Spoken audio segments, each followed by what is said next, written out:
破産待ちビデオを見ながら解説を一緒にしてよミームなストリームでね何を待ってるの破産待ち今日は何するのはしのを開けてみなキャンバでオールインね何を待ってるの破産待ち前は政治のために来たけど知ったのは苦しいおいライブ中おうなんて大きくてセクシーな男なんだハサン破産待ちなんて素晴らしいんでしょう見てみようこのイカれた変態野郎ハサンペッカー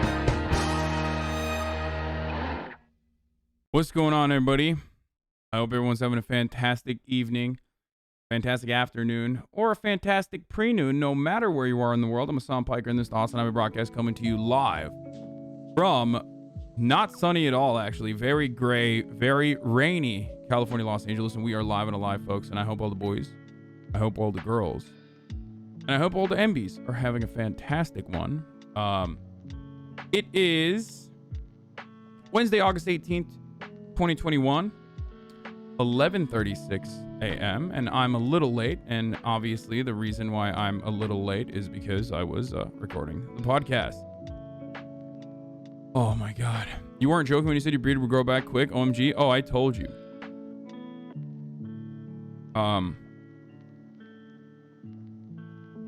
So yeah, yabba dabba doo.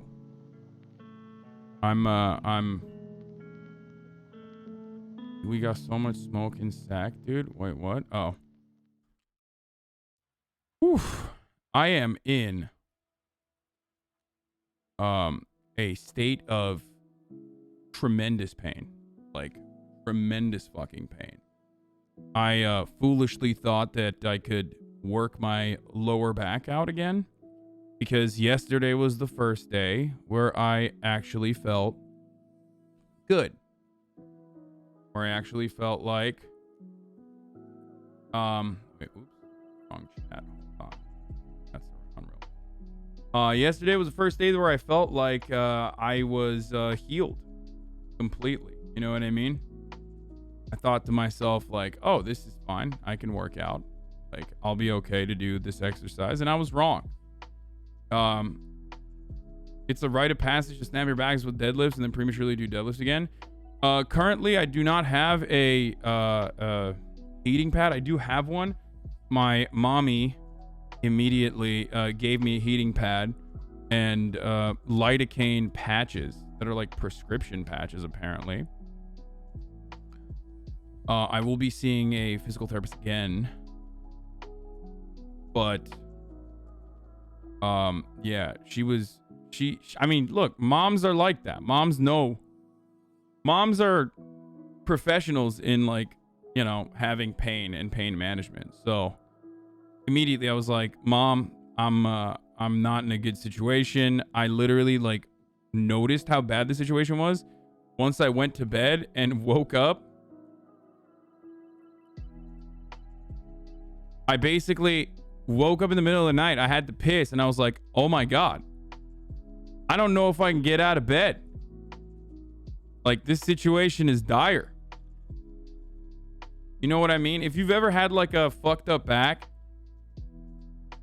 if you ever had a messed up back, you know what it's like when you're like, oh no, like I can't make certain like sudden moves. I can't make certain sudden moves because like if I do end up making certain sudden moves, then I can tweak something and it's like terrible. So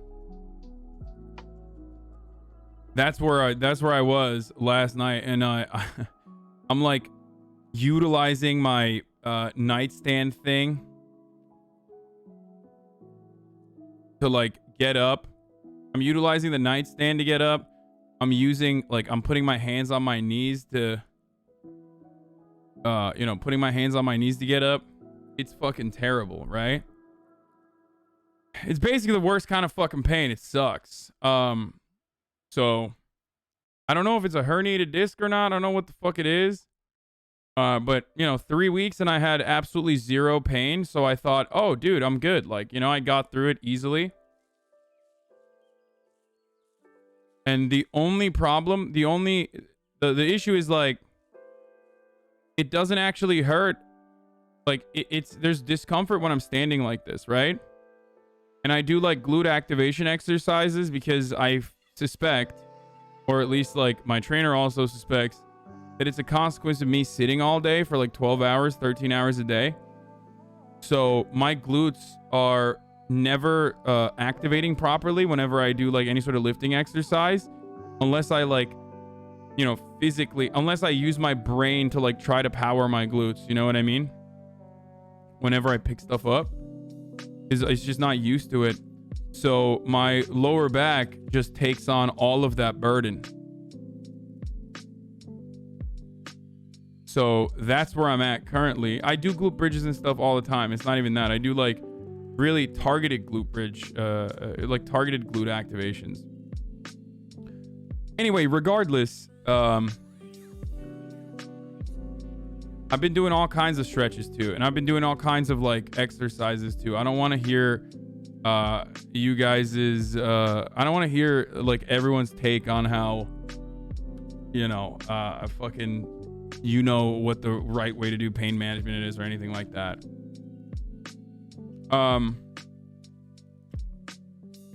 I think it's like, I think it's just because I'm 30. Whatever. It doesn't really matter.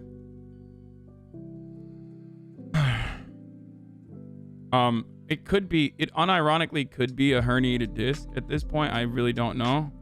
In which case, like, medical intervention might be a necessity. Hopefully it's not the case. Hopefully it's just another sprain. I just like added an extra sprain on top of the previously like not fully healed sprain or something. You know what I mean? So CIA got him with a fucking age gun. Yeah. So if it hurts and affects your life, see a doctor. Of course it affects my life. It hurts like a motherfucker. Dude, we shot the podcast this morning. Hold on, I gotta turn on my AC real quick.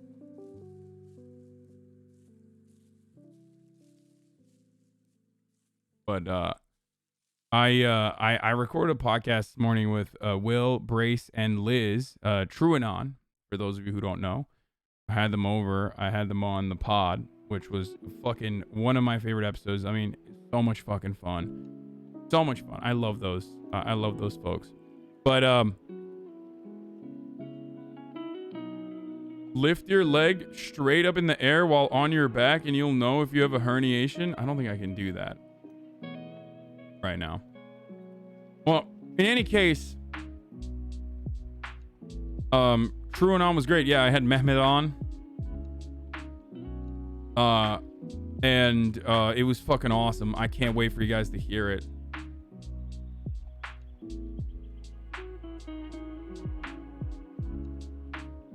Or watch it wherever you get podcasts, obviously. And hold on, I'm gonna turn on the AC 1 second.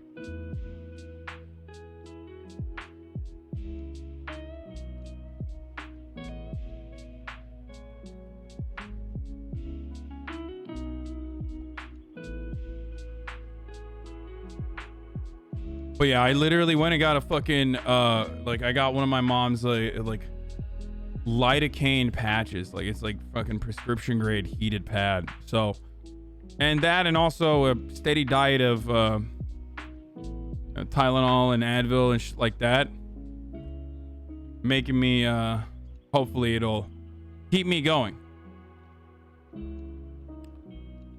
Okay, dude. I mean, we're already what is this? I see we have already started. I see we've already started the jokes early. Okay, I'm in fucking pain. I need you guys to be nice to me today.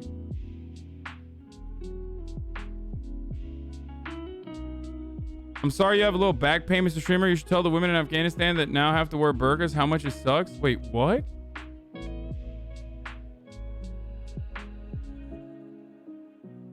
That person isn't serious, right? I mean, I'm not making a comparison, you fucking weirdo. I just like... Yeah, no shit. It's literally not like as big as a deal as like having your country be run over by a bunch of fucking Taliban militias that like absolutely have an insane psychopathic worldview that revolves around... I guess it was bait. I don't know.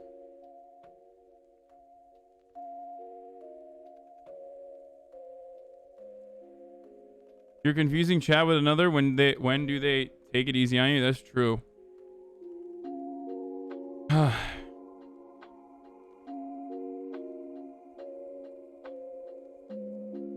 Yeah, I went to the doctor and they said I have 2 yield. So, in any case, let's get fucking started. What else is going on in personal news? Not really much. Fuck my back, dude. Okay. I haven't sat down yet. And I don't know what it's going to be like. I spent over 22 hours in the emergency room yesterday and watched you through a lot of it. Thanks for keeping me company. You're welcome. Thanks for, thanks for watching. All right. So, the United States is evacuating Afghans from Americans from Afghanistan as Taliban tightens its control. There's a full interview with our favorite, wonderful big boy, Donald Trump. Ghani dipped out with $170 million, which is a questionable amount. I don't know if that's a lot of fucking cash. I don't know if you can run away with that. Maybe he left with a lot of cryptocurrency. Ooh, that's a shout out to the fucking crypto boys. That one's for you. As they were saying, you can't run away with gold bars because they're heavy. But you can run away with cryptocurrency.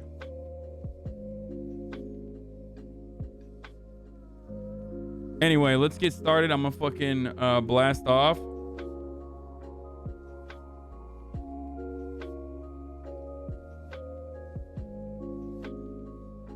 Daycare is open and I'm live and barely alive.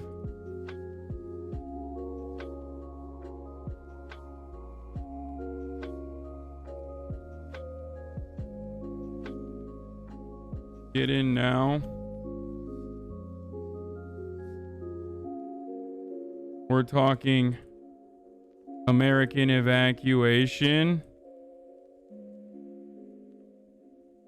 And also Trump interview on Sean Hannity. He's very mad about his own deal with the Taliban's. Emotional. Get in now. www.twitch.tv/HasanAbi. There it is.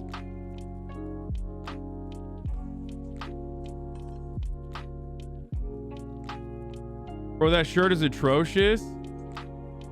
But some people on Twitter think you endorsed the USSR. Dude, it's fucking Twitter, dude. I don't care. Yeah. Yeah, it's because I said it would have been better if the United States did not arm and fucking create an insurrection that literally led to the Russian invasion of Afghanistan, which was insanely fucking bloody and horrifying for the people of Afghanistan, and led to like another civil war on top of that, which unironically fucking like, which eliminated 11% of the Afghan population. So yeah, I don't think that that's like a, I don't think that that's a fucking controversial take. It's one that even like neolibs who believe that America should have permanent occupation in Afghanistan should believe. Like the point is that the Taliban are fucking terrible.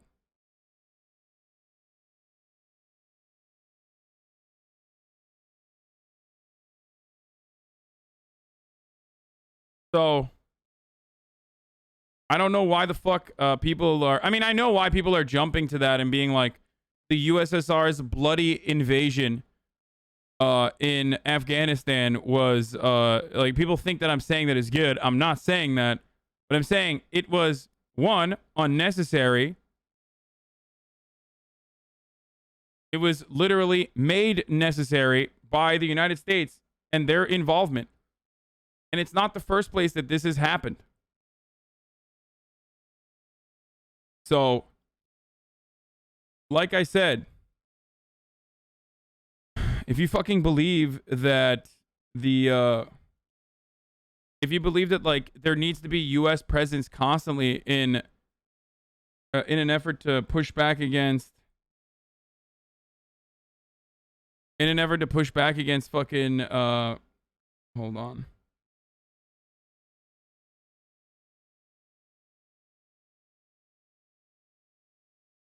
Sorry. If you think that constant American presence is necessary in Afghanistan in order to ensure civil liberties, then you basically are admitting, especially as a consequence of like the Taliban and how powerful they are, then you're literally fucking saying that like an imperial power, if you want to fucking call the USSR imperialist, then go ahead. An imperial power there is better than the fucking Mujahideen. And while the USSR was incredibly fucking violent, and the civil war that broke out afterwards was also fucking horrifying, the reality is like it would have never fucking happened if it wasn't for the Pakistani intelligence services and the United States State Department turning Afghanistan into the USSR's Vietnam, knowing full well that there would be fucking intervention. Did you learn that on the gray zone? Yeah, the gray zone. The gray zone taught me that, dude, which I totally agree with all the time with everything they say. Like, isn't Ben Norton a fucking literal anti-lockdown, anti-vaxxer guy now? Maybe not an anti-vaxxer, but like, no, I fucking, I'm not like a Jimmy Dore fan, dude. I don't know why you're like losing your fucking shit. I learned that from the American government. The American government itself unironically fucking took credit for it. So I don't know why you need this.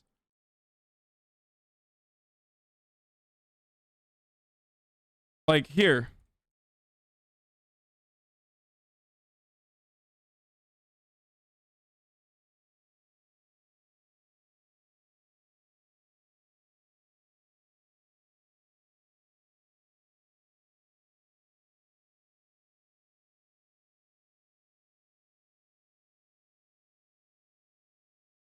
Where is it?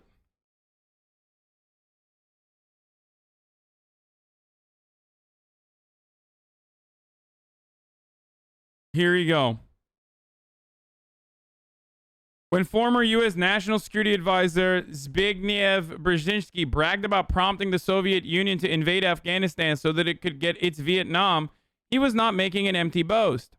Afghanistan was the ground for one of the last Cold War battles between the United States and the Soviet Union after the Red Army rolled into the country December 24th, 1979. For the next decade, the Soviet Union became bogged down in guerrilla war against the anti-Soviet Mujahideen. Faced with rugged mountainous terrain and stiff resistance, the supposedly invincible Red Army was humbled, leading, according to some experts, to the empire's collapse. Observers give a number of reasons for the Soviet invasion. One of the reasons, of course, is that like the socialist government at the time was fucking awful. Okay, they were brutal.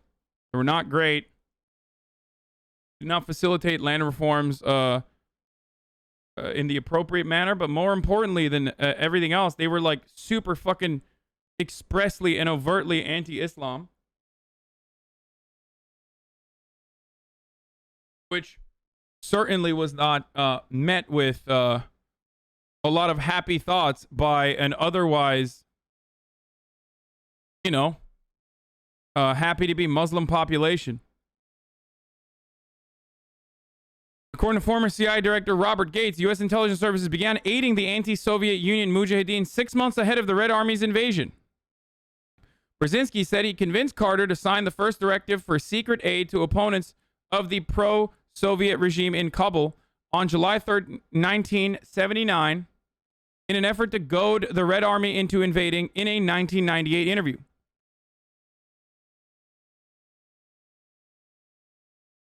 We watched it yesterday as Ronald Reagan literally fucking named a space travel flight that the United States did at the time after the Mujahideen, and even compared them to George Washington. These guys were obviously very diverse. Some of them ended up becoming the Taliban. Some of them fought against the Taliban. So it's hard to just like paint the picture as like all of them were literally fucking. There were even Maoist groups, if I'm not mistaken, that were fighting against the socialist government at the time. But ultimately, the most successful branch out of the Mujahideen became the Taliban. Yeah, supported by China, LMAO. Yeah, there was Chinese involvement at the time.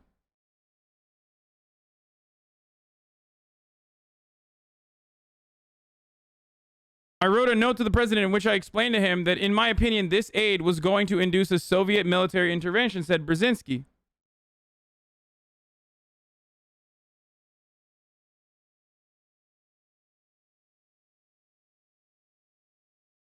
The former National Security Advisor's plan was a success. The Afghan quagmire forced the Soviet Union to stay in the Central Asian state for a decade. The initial thrust of the Soviet invasion was made by some 40,000 troops. By late 1985, this number swelled to 118,000, 10,000 of which were reported to be Soviet secret police and other special units trying to face down the Afghan resistance.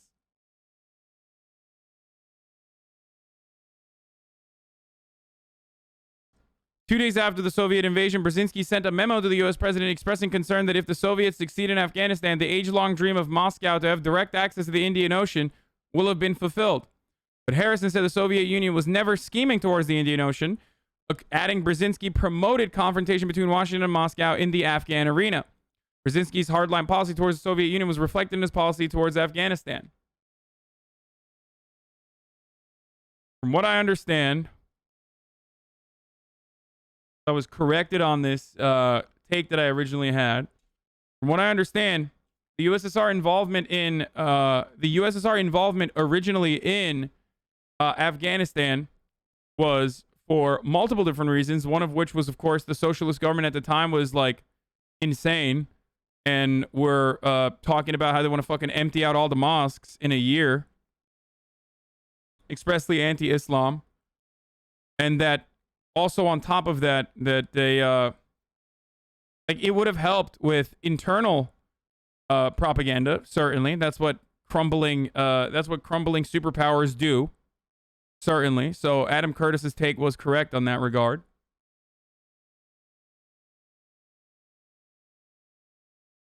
But also because they wanted to fucking. Dude, you're sitting here reading Al Jazeera like the gospel, bro. They have a huge bias in reporting that you can only avoid with your Twitch Prime. Sorry about your back, by the way, lol. Oh, Jesus fucking Christ. Do you consider the Taliban a terrorist group?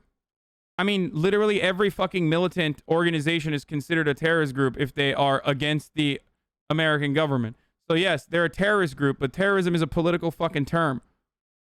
They're a militant group that is fundamentalist, Islamist, reactionary as fuck, backed by Pakistan, backed by the United States originally.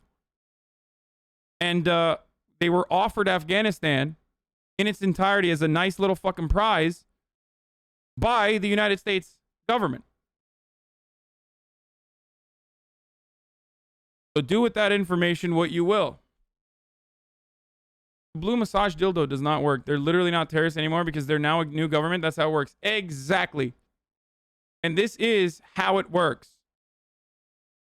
How it works is, how it works is if you have a successful rebellion, if you have a successful movement, and you're able to get state actors to recognize you, as even if they recognize you originally as a non-state actor and a terror cell, if you get them to recognize you as a state actor, then congratulations. you're no longer a terrorist.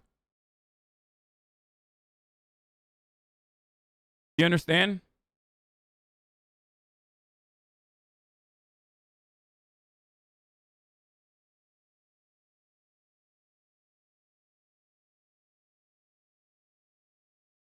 Mujahideen resistance to the Taliban begins now, but we need help. Opinion by Ahmed Massoud, who is the leader of the National Resistance Front of Afghanistan. In 1998, when I was 9 years old, my father, the Mujahideen commander Ahmed Shah Massoud, gathered his soldiers. So this is actually people who are saying like, oh, dude, they want to fucking arm the Mujahideen. I don't know how this kid's going to be. I don't know how his kid is like. But his father was assassinated. I talked about this before. His father was assassinated by the fucking Taliban. Or not Taliban, Al-Qaeda. Sorry. So his father was the famous battalion leader, like Northern Alliance commander, the Mujahideen commander that was seen as a fucking hero, Ahmed Shah Massoud. And he was literally assassinated when this man known as the Blind Sheikh, which was under under watch by the U.S. agencies, I think it was the CIA, sent him a letter functionally doxing him, which led to the Taliban. Fuck, I keep saying Taliban. Which led to Al-Qaeda murdering him. Okay, thank you, Encoded Lua, for the 501 gift subs. Now,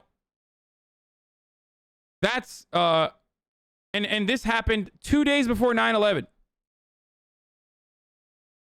And originally, he wanted to, as a consequence of Osama bin Laden's potential connection to the 1993 World Trade Center bombing attacks, he was trying to send the United States Osama bin Laden 2 days before 9/11.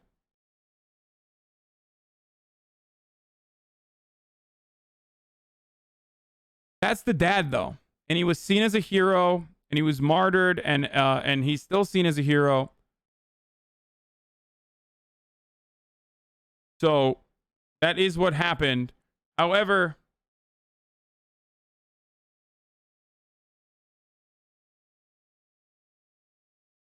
I'm not gonna run the fucking ad break at the top of the hour. Hold on 1 second. I'm gonna sit down. I'm gonna try to sit down. Hopefully, we'll see what happens.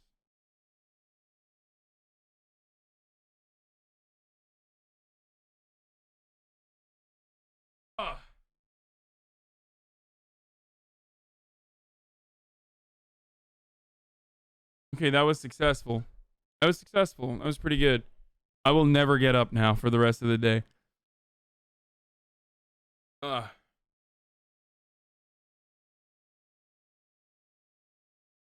It reminds me of my grandma. I know, I'm very similar to your grandma.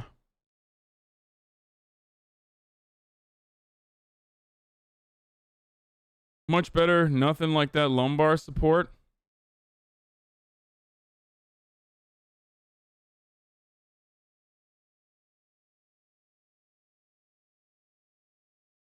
Hope you stocked the fridge then. I did not actually full-blown stock it. And I have to pee still, so we'll see what happens.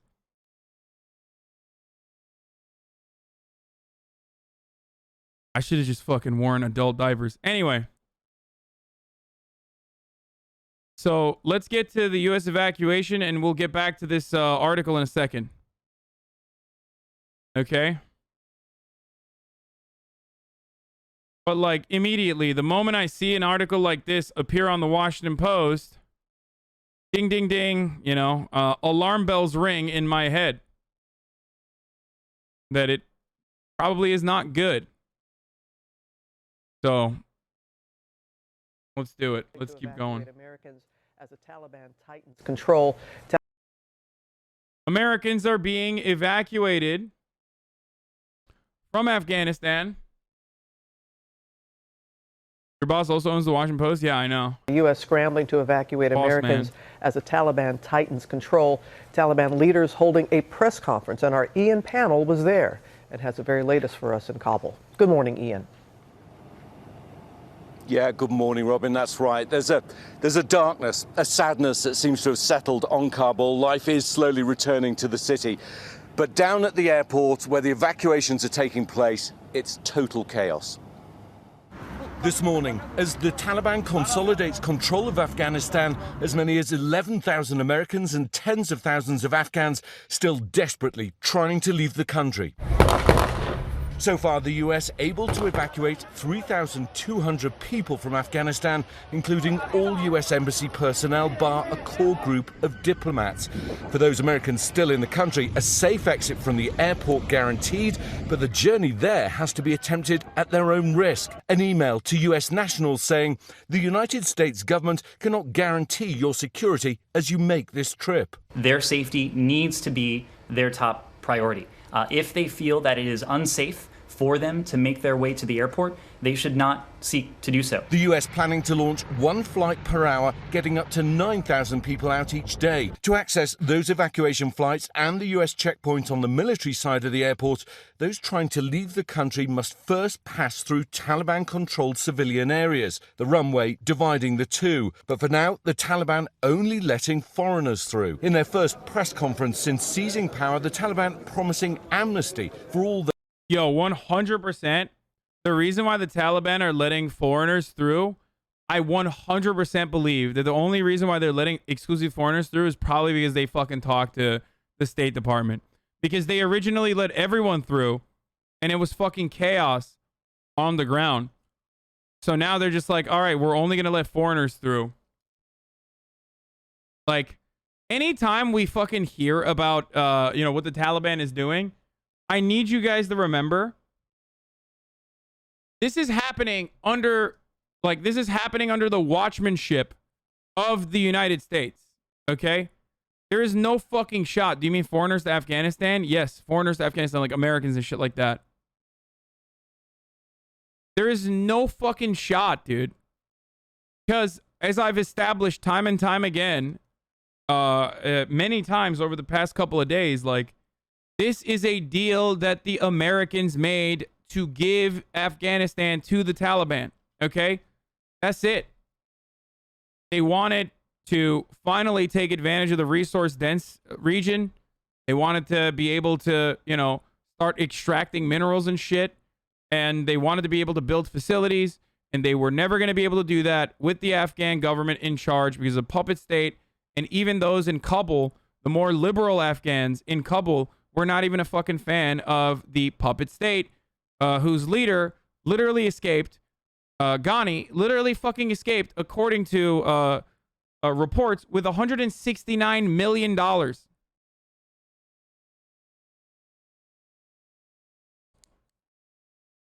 He's now in the UAE, baby.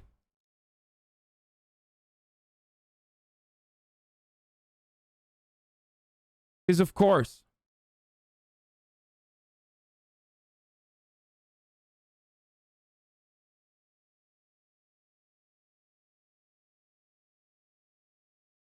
The Afghan ambassador in Tajikistan says Ashraf Ghani escaped with bags full of 169 million US dollars when Kabul was failing.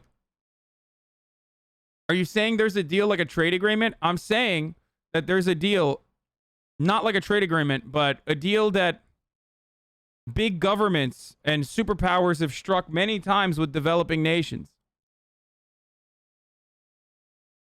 Okay? And that deal is, if you fucking maintain regional stability and ensure that, like, Americans are not hurt, and then also give us your assurance that we can have some fucking nice mining contracts, probably lithium, because some of the other minerals are already going to be given to China, then we'll let you take over the country. Because one of the main hurdles for resource extraction in the region, as we have talked about before, is security. They can't build infrastructure they can't build facilities that can, enrich or actually do anything with the minerals that they've extracted. Okay? Same with just the extraction in general. Like, they were using, like, very the funny way to use it. The foreign policy wonk way of talking about it is artisanal. Like they were doing artisanal mineral extraction.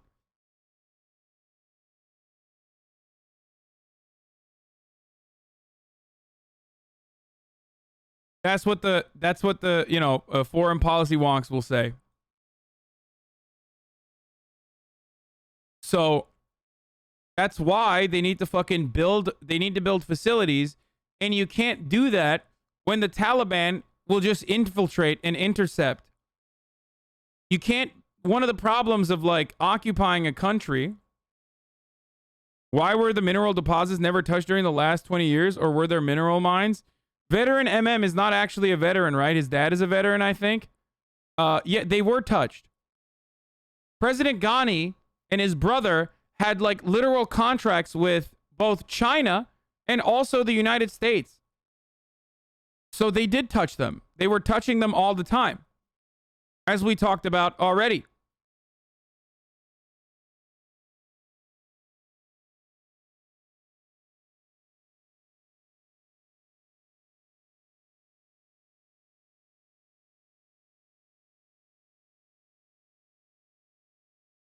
I don't know how this dude was able to flee with $169 million, by the way. That's a lot of fucking cash. That actually is incredibly heavy. So I question that number. I question the validity of that number. So it doesn't matter unless he fucking put it in Bitcoin. Which is another kind of mining, if you know what I'm saying.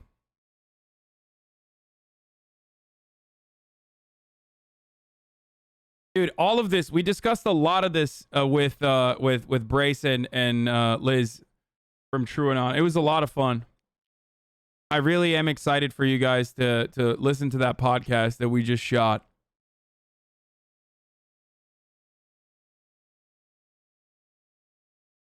It's like an 18-wheeler full of cash. No, I think it's just like 3,000. Yeah, I mean, it's a lot of cash.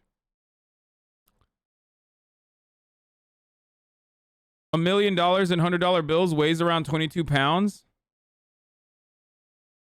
Yeah, it's like 3,000 pounds most likely. It's like somewhere around 3,000 pounds.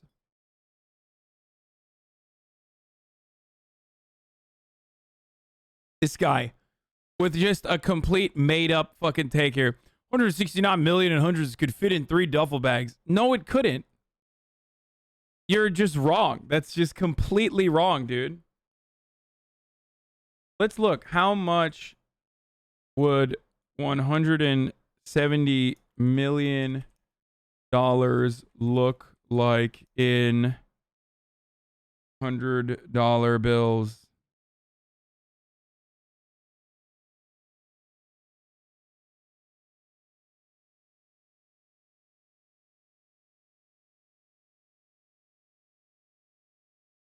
I mean, here, we got some here. Hold on.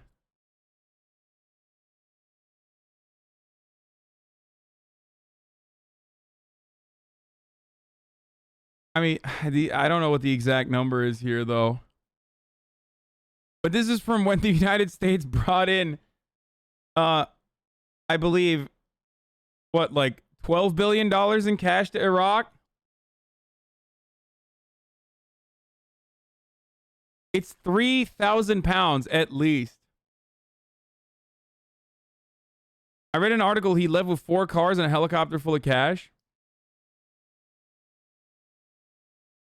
Helpful graphic image of $100 million. Yeah, this is $100 million.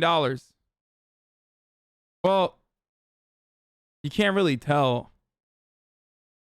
2 of those fucking stacks, like that shit, that actually makes it a lot easier. Are you sure? I don't think that's how... I mean, I guess it's like not that hard then if you had like a big fucking... It's like 2 pallets. Easy peasy.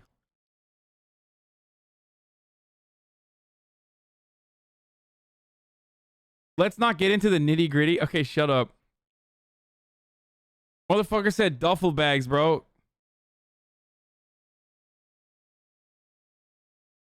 You didn't ask how big the duffel bags were? Okay, well, the duffel bags have to be really, really big. Russia says Afghan president fled with cars and helicopter full of cash.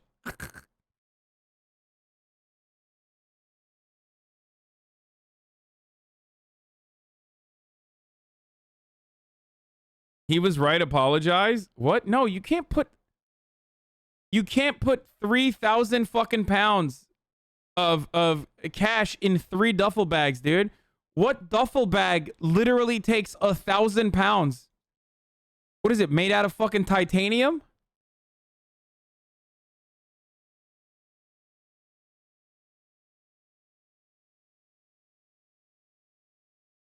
The 100 Thieves Gucci bag, dude. Like, you can put $1 million in a duffel bag. It'll be really heavy. But yeah, here it is. Here's $1 million in a duffel bag, but $100 million, you can't.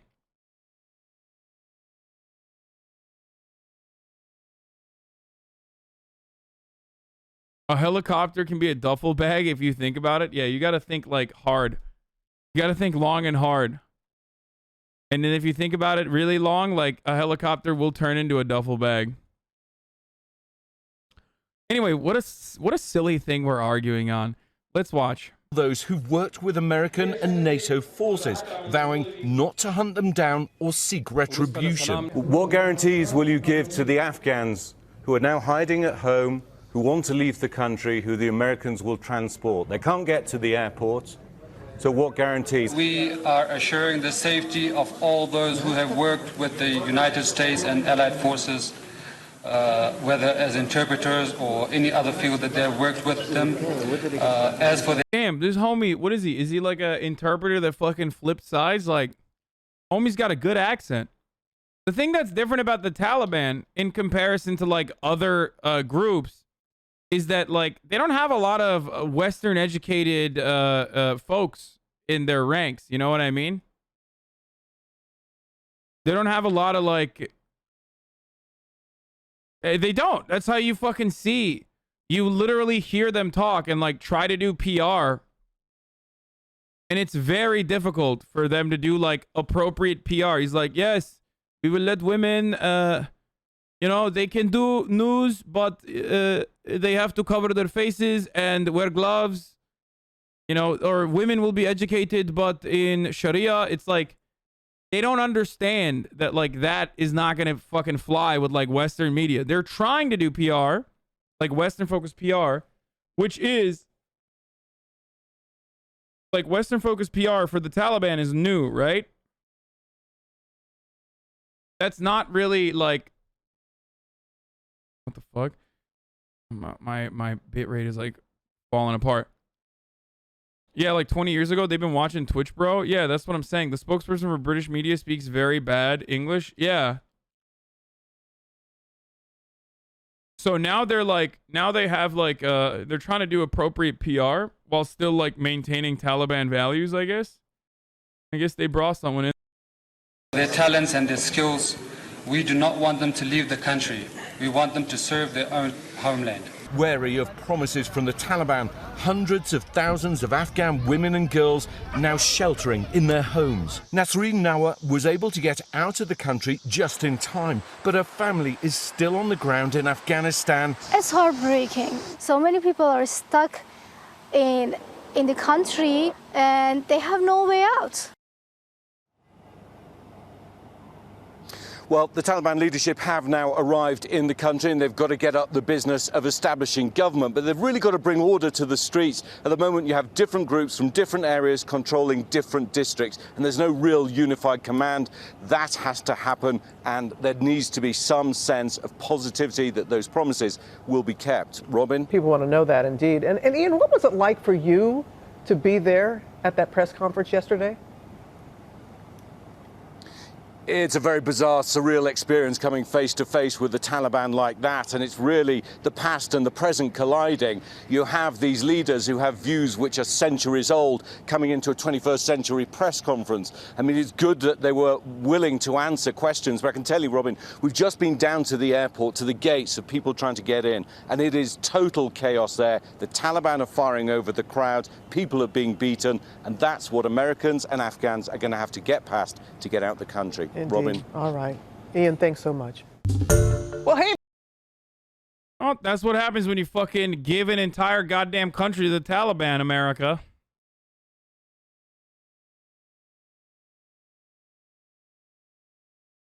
The amount of 169. Okay, this dude is still like doing mathematical fucking equations to show me what $169 million looks like. As we talk to the Afghans, like Afghans for Progress group, we very quickly found out that like there is no good options out of this situation. There's just no good fucking options out of this situation. I'm going to get to the Donald Trump thing, but before that, I want to see the CNN reporter showing scenes in Kabul just days after the Taliban takeover. The U.S. troop was They're like, you know, peaceful transfer of power didn't really stick for too long. I mean, you know, they're already fucking reneging on that agreement. withdrawal from Afghanistan as the Taliban solidifies its grip on that country, and Americans and allies rush to try to safely evacuate. This afternoon, National Security Advisor Jake Sullivan said that the Taliban has agreed to give civilians safe passage to the Kabul airport, where the U.S. military is hoping to speed up the pace of evacuation flights within the next 24 hours. This striking image, obtained by Defense One, shows nearly 650 Afghans packed inside a U.S. military cargo plane. They were safely evacuated on Sunday to Qatar. The White House estimates that at least 11,000 Americans remain in Afghanistan. But those figures do not include the tens of thousands of Afghan allies who helped the U.S. during the war, and their families, who could be killed by the Taliban if they are not promptly flown out of the country. Motherfucker said, don't they have COVID there? Listen, brother, I think that's one area where, like, I don't think they give a fuck about COVID right now. I feel like there's some different issues. It's not like they're going to Lollapalooza and that's why they're bunching up. You know what I mean?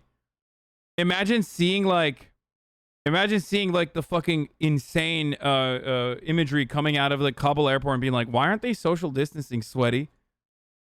Like, Country. Let's begin our coverage today with CNN's Clarissa Ward, who's live in the... Funny how no one talks about Afghanistan's former socialist-oriented PDP party when talking about the original destabilization of the country. Yeah, they were... I mean, I have talked about it. Yeah, they were fucking not good. But this current iteration of Afghanistan is exclusively the fault of America and Pakistan, America's ally. The Afghan capital of Kabul. And Clarissa, you're getting a sense of just how quickly life is changing for ordinary Afghan citizens who are once again... I thought she needed a hijab. Bro, she's like up on a fucking rooftop by herself. I don't think she needs to wear one when she's like not interviewing the Taliban. Rule of the Taliban. That's right, Jake. I mean, there's the sense, I guess, that this is the new normalcy, and there are signs of normalcy creeping back onto the streets. The Taliban announced that government workers should be returning to their posts. Today, we saw traffic policemen on the roads guiding traffic. As I've mentioned before, the Taliban really wants to show that it can effectively govern, that it is not just a fighting force. But walking around the streets, Jake, it was impossible to ignore that women were not as visible. And we went out looking for those women to hear their stories. Take a listen. Wait, Shadow was trying to make a case for bringing in Afghan nationals using liberals' COVID madness. Not me. Bring as many as possible. Wait, are you insane? Who cares? You can fucking vaccinate and also, like, what? You can literally fucking quarantine every asylum seeker. Like, literally all of them. That's literally what Fox is saying. Yeah, fucking quarantine them. Do PCR tests, quarantine, and then vaccinate. And then quarantine more.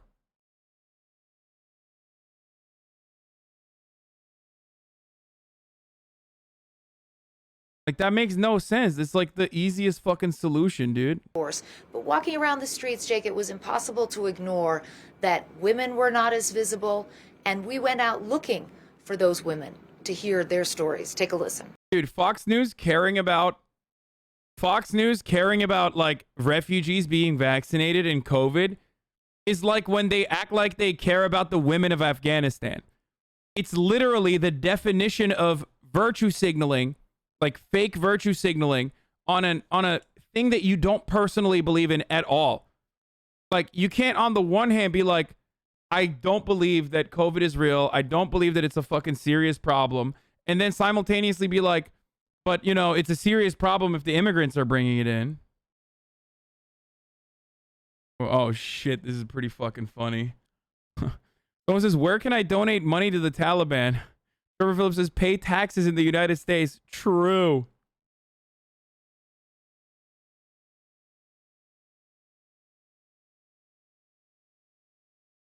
It's pretty obvious you don't care.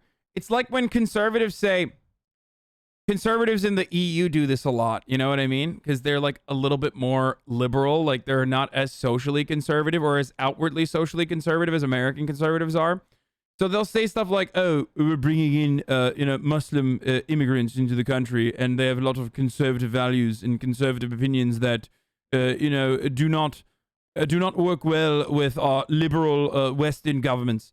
And it's like, dog, you literally, like, you are a conservative. Like, you also want to fucking take rights away from women. Like, you can't just turn around. You can't turn around and fucking be like, man, these Muslims are, they're doing these terrible things that I want to do. But when I do it, it's acceptable. But when the brown Muslims want to do it, it's unacceptable. It's like, and even then, there are, especially in America, I can't speak for like the UK, or I can't speak for like other European countries. This one is UK equals EU. When I say EU, I mean Europe, not fucking European Union, okay? But my point is, like, you can't fucking talk about like Muslims being conservative when you yourself are fucking conservative, okay? And you want to do conservatism here. At least Tucker Carlson's like kind of honest about how much he loves the Taliban. You know what I mean? This wasn't your best take. It absolutely is, because conservatives hate other countries' conservatives for their conservatism. Like, xenophobic conservatives literally talk about how backwards other countries' conservatives are when there's like fucking progressive people in those countries too. It's at the heart of like xenophobic conservatism. It's so stupid. You can say horrible take all you want.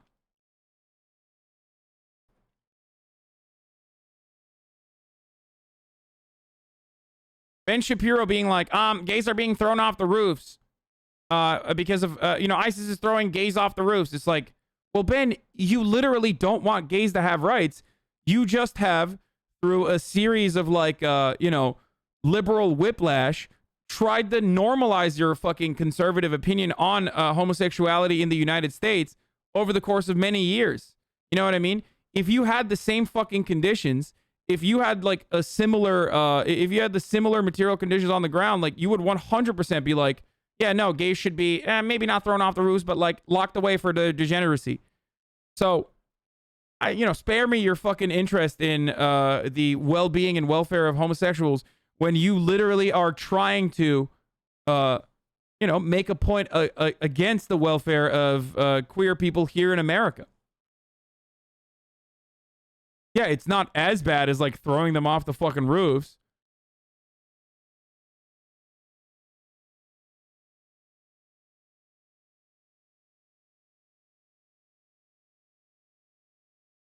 Anyway, let's keep going. At the central Kabul market today, stores were open and people were back on the streets. Or at least some people. It was impossible not to notice that women here seemed to have largely melted away. One store was doing better business than usual. For more than a decade, let me guess, he's selling fucking burqas. Oh, here we go. has been selling burqas. the head-to-toe covering once imposed by the Taliban. Business was good, but now it's even better, he tells us. More sales. Why do you Bro, this is like the MAGA guys. You know how like Trump supporters will always have like half of the Trump supporters make their money off like selling fucking Trump t-shirts? Same energy with this dude. He's like, I love the Taliban. It's very good. You know, my burqa business is doing so well right now. Like, it's like a fucking meme, dude. It's like that one guy who was like, dude, my fucking dad, stop calling me, please. Oh my God. It's like that one fucking MAGA dude who was like, yeah, I'm in the debt collections business, so business is fucking booming. Okay, hold on, I gotta pick up. you think you're selling more burqas right now? Because the Taliban took over and all the women are afraid, he says. So that's why they're all coming in and buying burqas. Do you feel abandoned? Yeah, exactly. In an apartment downtown, we saw that fear firsthand. Bro, he can't even hear me. Like, I'm texting them and he can't even hear me. He's just like,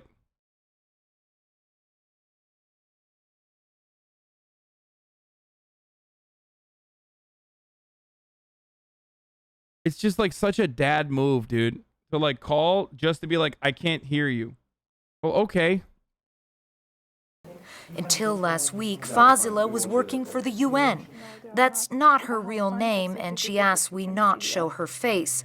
She's petrified that the Taliban will link her to Western organizations and says she hasn't gone outside since they arrived in Kabul. You look very frightened. Exactly. Too much stress. It is not easy for a person to Bro, work. they're not hiding their face. They're not hiding their identity. What the fuck? This is terrible, dude. Like, you can't do that. They're not even fucking changing their voice. Like, the fuck? Might as well just not even wear the veil at that point. Just fucking straight blast them in the face. They said it wasn't her name. Yeah, but they can literally, one, recognize her voice, and they already gave background information on where she used to work. Are you guys serious? Worked a lot with international organization, having more than 10 years experience of working with international, and now no one of them helped me. Just sending emails to different organizations that I work with you, but now no response. Are you angry? No, I'm not angry, but as a person that who work with them, now I need their supports. It is not fair. You look Showing very her house? emotional as well. Yeah, because I'm thinking about my future, my daughters. What will happen to them if they kill me? 2 daughters without mother. The Taliban says they have learned from history and that women's rights will be protected. But many fearful Afghan women remain to be persuaded. We're on our way now to the home of a prominent female Afghan politician. She's told me that there are Taliban fighters outside her front door, so she's asked that I go in alone. Fawzia Kufi was one of the Afghan government negotiators during peace talks with the Taliban and has dealt with the group a lot. She says that promising change is not enough. They have to really prove it in the provinces across Afghanistan. They have to show it by example. It's very easy to issue statements, but people need to see that in practice. Kufi has every reason not to trust. Last year, she was shot by unknown gunmen. The Taliban denied they were behind the attack. You have children, I have 2 daughters. and are they here? They are in Kabul. And are you concerned for them? Or? Wow, look at her. Yet another performative activist like Malala. Sorry, I had to say that. I keep going back to what that one fucking Twitter person was saying. Why is chat assuming it's the Taliban? I mean, it could be. If it's the Taliban though, they would probably mention it. And also, like, they would probably take ownership over it. And also, if it was the Taliban, I don't know if they would fucking kill like one of the negotiators or try to kill one of the negotiators. I'm concerned for my daughters and all the girls of Afghanistan. Many terror attacks happened around 2016 election that likely helped Trump get elected. These were caused by refugee nationals from countries like Libya, Syria, Afghanistan. It's not safe to take them in, yet that's what they're going to do. This is literally false. 75% of domestic terrorism is directly attributed to far-right, anti-government, white supremacist terror in this country since 9/11. So you are absolutely delusional if you think that that's not, like, that's just a straight-up fucking lie.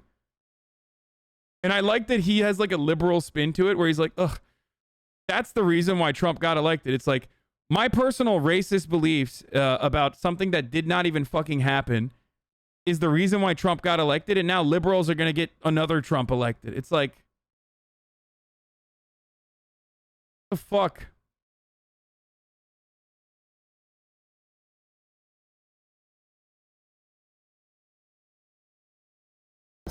I don't want history to repeat itself on them very brutally.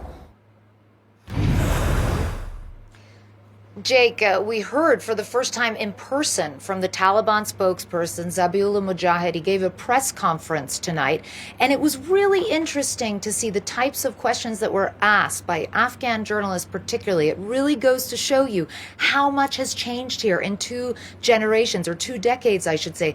These journalists were not pulling any punches. They pushed him on women's rights. They pushed him on whether women would be able to continue working as journalists, continue working on television. And he was sort of struggling to answer and give a direct and coherent response. But the one question that really just stuck with me, it was so extraordinary. He was talking about this blanket amnesty that the Taliban has granted to everyone. And this journalist stood up and says, but will the Afghan people forgive you for all the people, the innocent civilians who've been killed in your car bombs?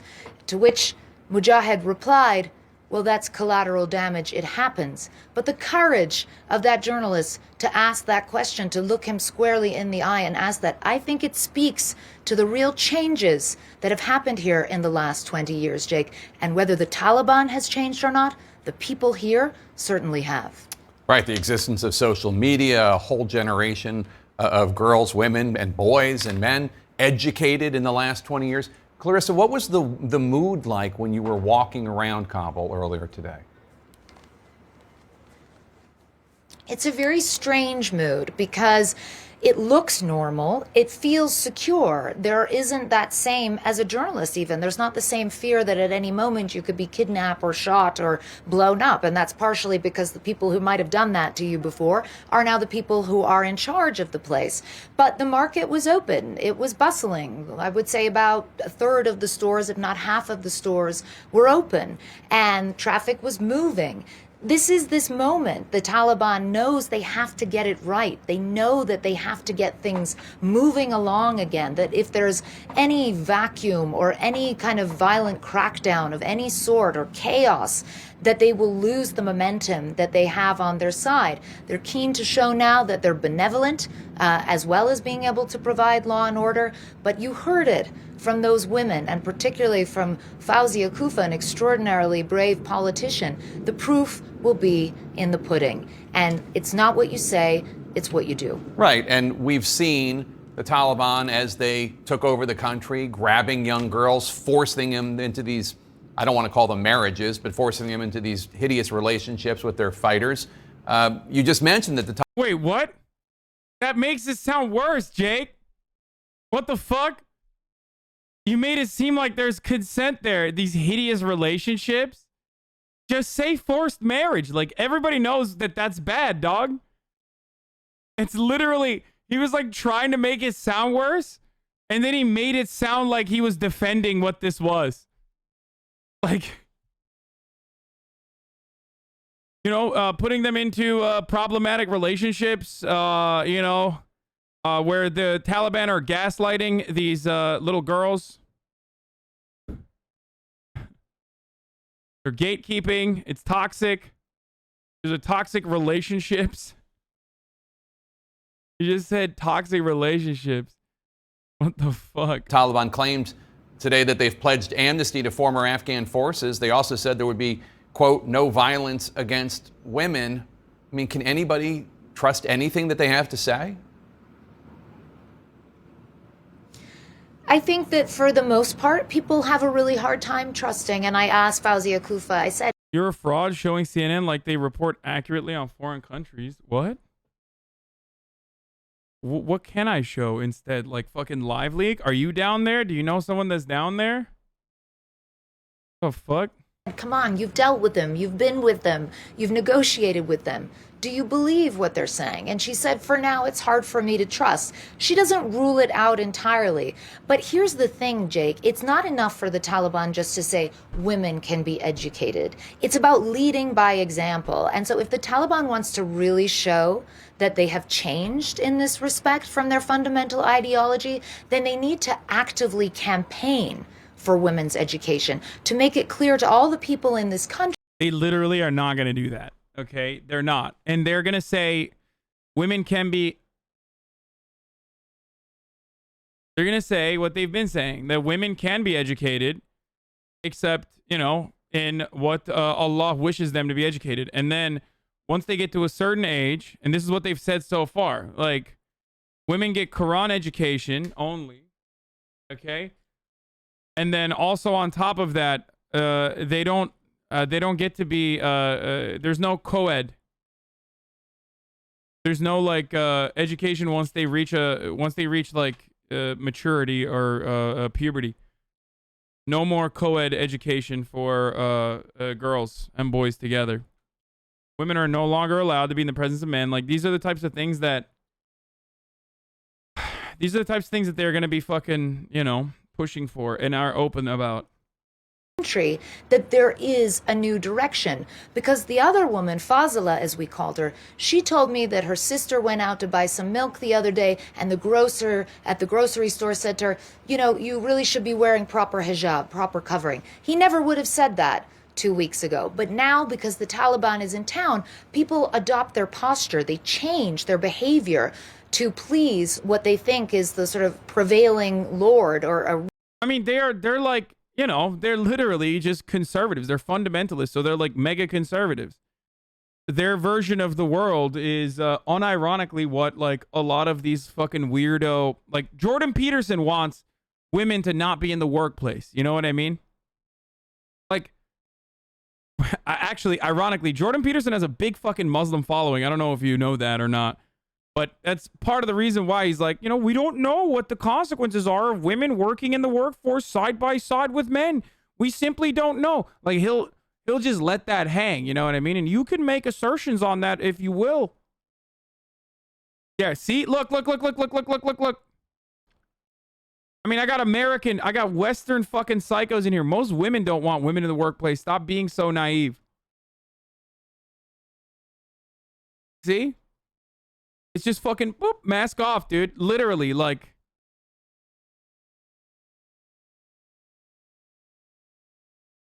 What, you think the Taliban and Jordan Peterson don't have the exact same fucking take on makeup? Women wearing makeup in the workplace? Come on, dude. I'm not saying Jordan Peterson is like as reactionary as the Taliban.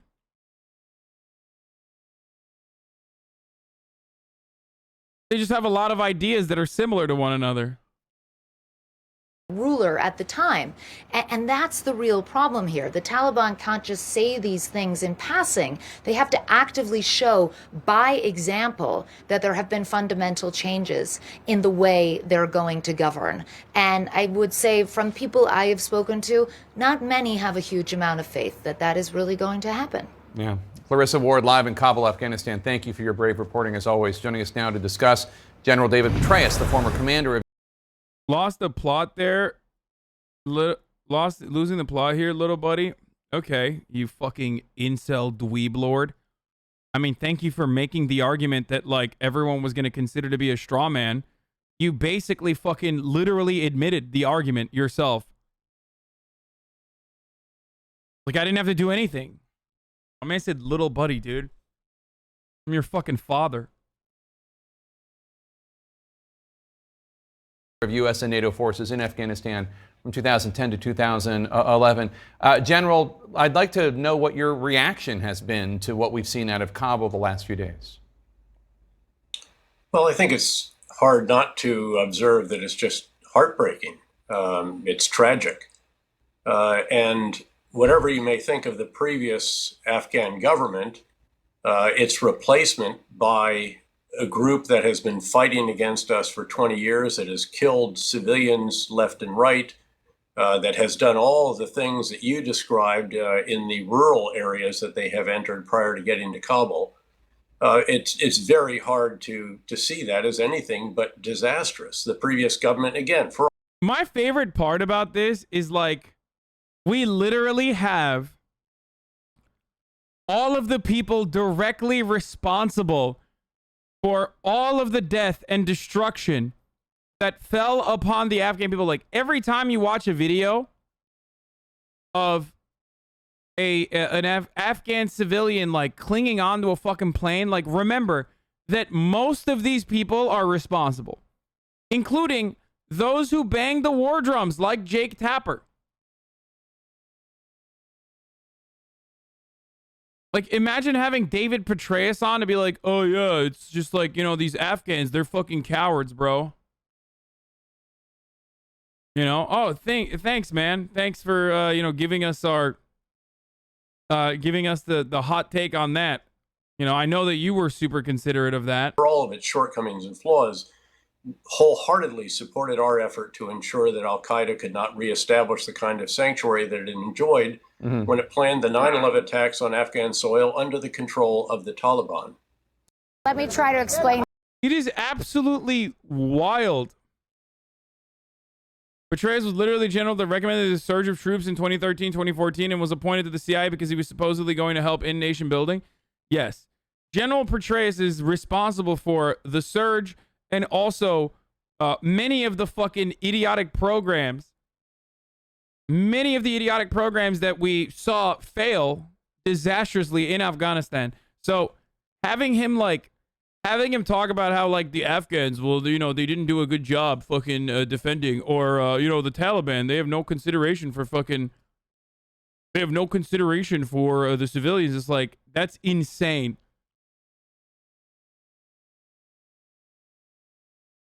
To you the situation where we are. It's very hectic. You can probably hear those gunshots. We're about 200 yards, even less than 200 yards away from the entrance to the Kabul airport. We just drove through it quickly. It's absolutely impossible to stop there. And I say we drove through it quickly. You can't drive through it quickly. It's bumper to bumper. Cars are barely moving. There are Taliban fighters all around. We actually did see them physically with truncheons trying to get them back. Damn, dude. Afghanistan has NA internet right here. Look at this. We have seen them and heard them a lot as well, firing on the crowds to disperse the crowds.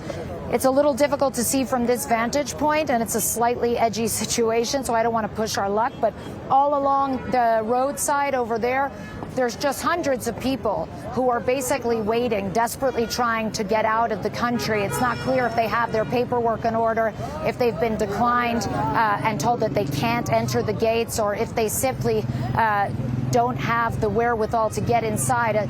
Cameraman Will Bonnet's just panning off right now. You can see it's a pretty large crowd who's formed around us already, because this is a slightly unusual situation to be doing live shots from here, I think. But it's definitely chaotic. It's definitely dangerous. I will say this.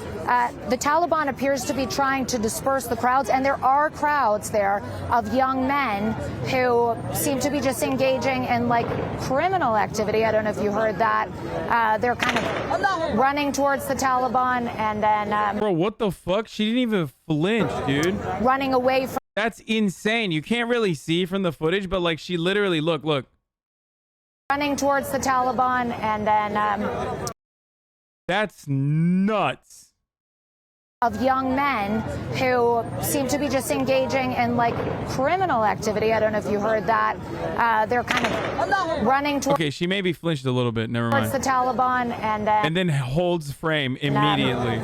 running away from them again, almost like it's a game. But, you know, when there's bullets firing like that, Brianna and John, it's clearly not a game. We heard the gunfire there, Clarissa. Give us a sense if the Taliban is firing into the... Why is she smiling? What the fuck? Crowds at people, or is it... None of the homies give a fuck either, by the way. That's even crazier. They're just like... crowd dispersal into the air. Are they letting anyone through? This is good for From her what career. we can see, and for what we could see, we only had a very limited vantage point. Dude, war journalists are fucking a different breed, okay? They're psychos. I mean, I'm sorry. Like, they're very brave, but also part of it is like they're psychopaths. Straight up.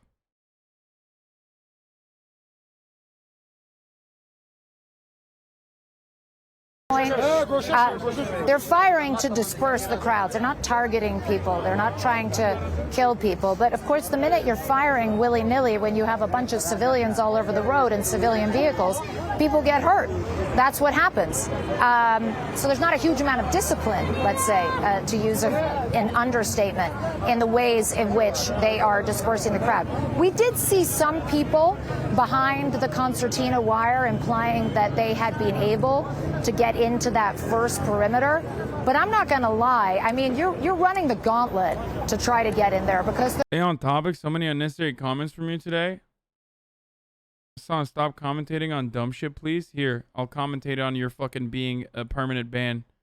You being permanently banned. There are so many different things going on. You could just hear the gunfire is pretty much constant as the Taliban tries to push people back. And as a result, you're just getting lots of people on the roads surrounding the airport, like the one we're on, less than 200 yards away. You're just getting lots and lots of people sitting by the roadside. How do motherfuckers not recognize, like, this dude is literally like an Amazon fucking manager over here. Stay on topic. A lot of unnecessary comments today. I'm seeing a lot of time off task from you. Not good. I know that you went up and peed earlier. That was that's going to be reflected in your quarterly earnings report. Have their bags, and they're just obviously have no idea how they can get out. And I know, Clarissa, that your cameraman Will is there, it looks like, on a tripod, but I'm just wondering if he can pan around a little more so that we can see the scene there, not too far from the Kabul airport. Will, could you just pan around a little bit more to get a bit more of the scene? I'll step out to the side. You can see we've got this crowd around us, which is never great because you know, crowds are always a little bit dangerous. And most of these people, let me ask you, sir, are you waiting here to get out, or what are you doing here?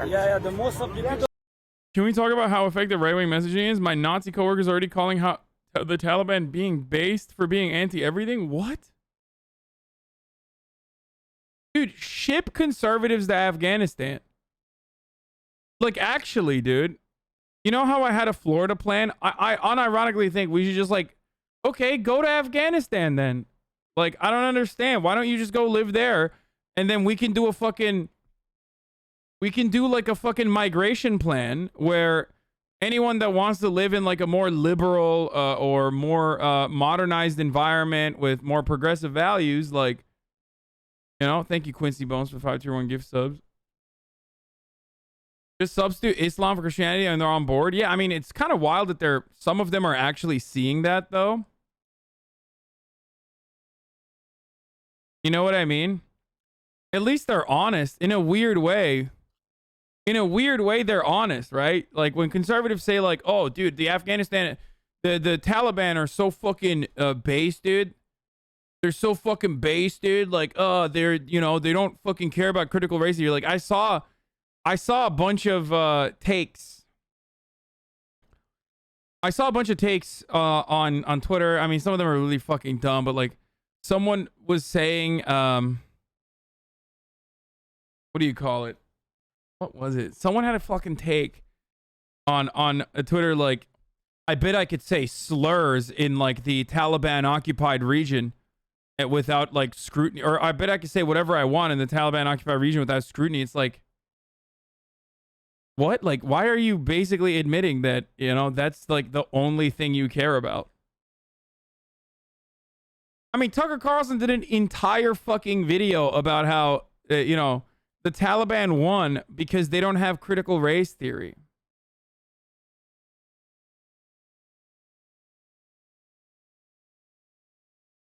No, he literally said slurs.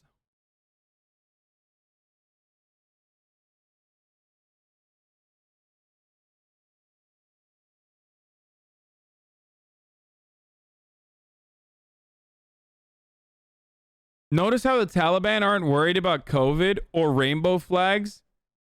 Just an observation. Are you siding with the Taliban on LGBT issues? Just an observation, coward. The Taliban spokesman got a question about freedom of speech, and he said the question should be asked to U.S. companies like Facebook who claim to promote it while still censoring. Donald Trump Jr., LOL, also not wrong. Paul Joseph Watson, low-key bigging up the Taliban, walked past Afghan boys dramatically retelling the story of looters taken down by locals in the Taliban. Everywhere you go, people are excitedly talking about how criminals who had been freely terrorizing Kabul for months are finally getting the punishments they deserve.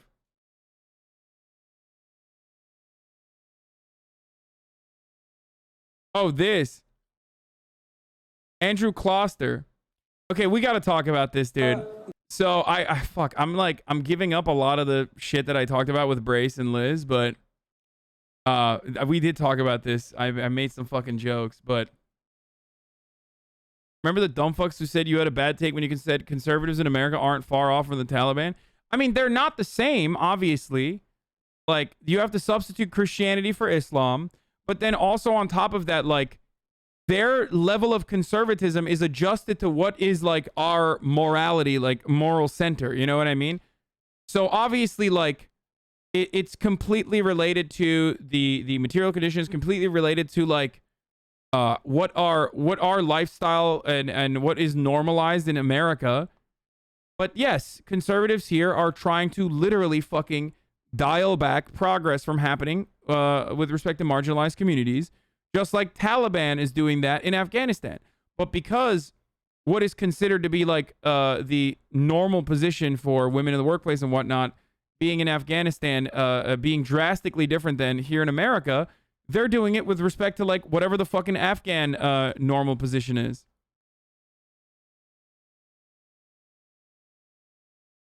I don't think that's like a spicy take or or all that exciting, really.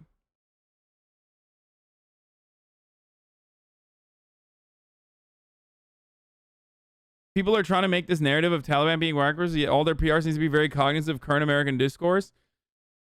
They definitely are doing a lot more. What do you say to the psychos who support the Taliban? I mean, fucking go hang out with them. See how well you will be received. Like, you shouldn't compare conservatism of cultures who have been devastated by imperial powers with the conservatism of people in the imperial core. Yeah. I mean, there's going to be differences, certainly.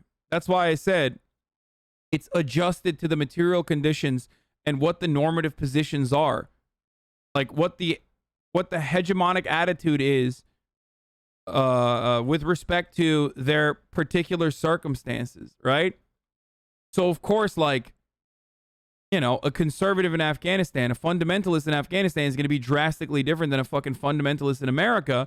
Ultimately, their core values align: conservatism, dialing back like civil liberties of any kind they can. But think about it like their Overton window is different. You know what I mean?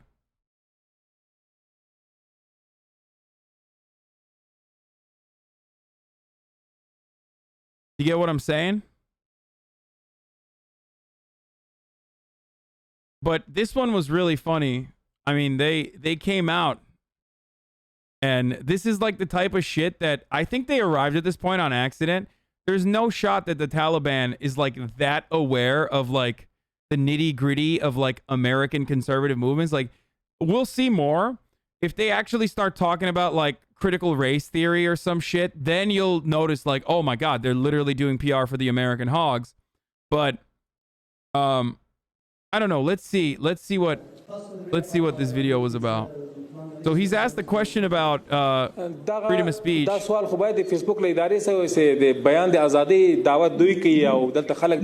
This question should be asked to those people who are claiming to be promoters of freedom of speech. So the other thing that he was criticizing is the top of the hour ad break. Now, the translator for some reason didn't mention that, but he said that, Ya Allah, like Allah willing, inshallah, there's a top of the hour ad break coming exactly at the top of the hour every hour. But of course, the infidels and the kafirs the kuffars could fucking avoid the ad break if they subscribe, whether it's a $5 a month subscription or a free one in the form of a Twitch Prime, okay? Or an ad blocker or a VPN. That's what they were saying. So it's crazy that he's saying that. I don't know why he knew that. I guess they're fucking watching, but yeah, but Twitch Prime is free, they kept saying. Here's the 1 minute ad break now, though. This is why, like, I've been punished by Allah. That's why my back is fucking broken, okay? Because I do too much hubris. Who do not allow publication of all information. I can ask Facebook company. This question should be asked to them. Promoters of freedom of speech who do not allow publication of all information. I can ask Facebook company. This question should be asked to them. Yeah. So that one obviously took a lot of fucking, like, Andrew Kloster, former Trump White House various agency lawyer, says he's right. And this isn't new. A lot of people lost their fucking minds about my 9/11 takes. Pepela 821. It's coming. It's close. And yet, like, Dinesh D'Souza and numerous other conservative commentators at the time literally said that, like, what happened on 9/11 happened because, and they then turned around and agreed with Al-Qaeda because of homosexuals. So, like, that's not a new thing. Agreeing with, like, religious fundamentalists as, like, conservative commentators in America is not necessarily a new thing. Like, I mean, here, Dinesh D'Souza.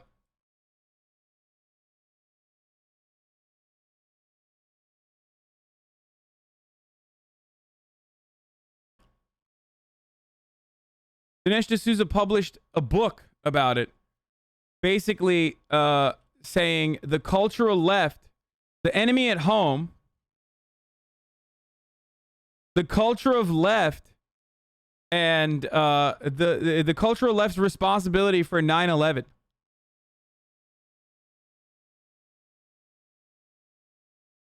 In which he argues that the American cultural left was in large part responsible for the Muslim anger that led to the September 11 attacks. He argues that Muslims do not hate America because of its freedom and democracy, but because they perceive America to be imposing its moral depravity, support for sexual licentiousness, I don't know what that word is, on the world.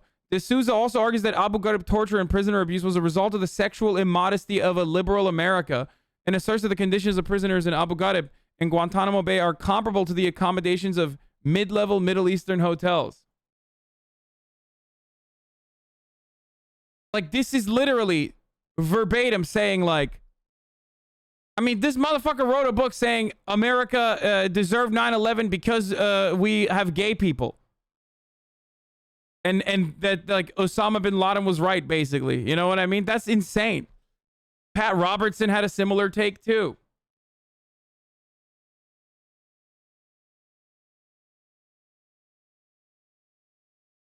So it's not new for conservatives to unironically agree with the Taliban. The Taliban is doing a better job in Afghanistan than what Erdogan is doing in Turkey. You fool, you are just hating. What? Bro, are you fucking insane? I mean, I despise Erdogan, but, like, you're literally delusional if you think that the Taliban are doing a better job. Anyway, the U.S. makes allies based on material returns to the global elite, but it maintains the system with liberal ideology. The trick is to completely ignore liberal ideology. There are slurs I'm sure I can say in Taliban-controlled Afghanistan that I can't say on Facebook.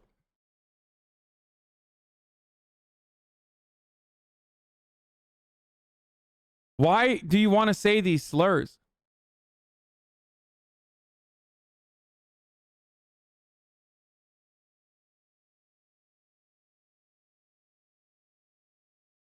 Like, dude, I want to say slurs so bad, I will literally go to Afghanistan. Like, that's the level that these motherfuckers are on, dude. Because you're traveling here, you're working with the American, with the ISAF. Right. They all have the documents for the recommendations, everything. Right. The Joe Biden, every day they announce, we take these guys, they're working with the American or with the ISAF. Yeah. We take them to the America. But they are liars. Yes, they take these guys, they have... Did you work with the Americans? Yes, of course. Of course. There is all, like, more than 50,000 people there crowded here. Today, all of them has gone to the homes. This is so less people now they're here. Fewer people here now than yes, there were a couple of days ago. Yeah, our home is here. But there's many flights Did empty. you try to get in? Yeah, but the Taliban didn't let you to go in. Why? They're not let you. What did they tell you? They're telling us just stay here. The American says we take these guys. They have the American passport or American British, or they have the green cards. We take him. Otherwise, you have to stop here or to stay here. We tell them we cannot stay here because every day, the Joe Biden says we take these all the Afghan workers there help us. Right. We take them to the America. Have you applied? Have you tried to apply? Yes, of course. And what happened? They tell us we have to bring the HR letter update for the 2021, but it's impossible. All the companies locked down in 2014. It's very hard to find lots of people in the same situation. Yeah, all the same. They have a HR letter, but they doesn't have the recommendation letter. But most of them they lost their badge. Right. So what's your message to America right now? It's our message to America. We help the American people, so that's their jobs to help right now here. There's a very bad situation. If someone know that you work with somebody, so the directs. I'm just gonna. Bro, this guy is just straight blasting his face on CNN.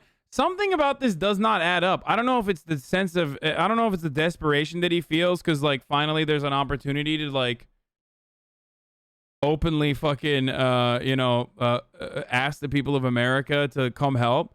But, like, what doesn't make fucking sense is like, if the Taliban are going to start murking these dudes, like, why the fuck is he not, like, why is he showing his face? I'm not saying it's, like, suspicious at all. I'm not saying, like, he's CIA or anything like that. Don't misunderstand me. What I'm saying is I think that they literally fucking personally believe that the Taliban's guarantees of amnesty are legitimate.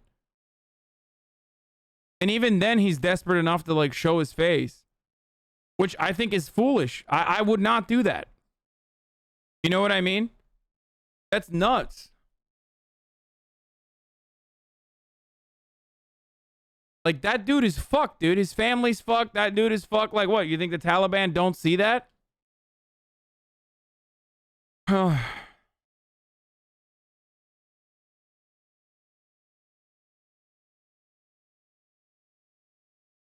If it's widely known he worked with Americans, he might not give a fuck. Like, this is his best shot in his eyes. Yeah, that's true.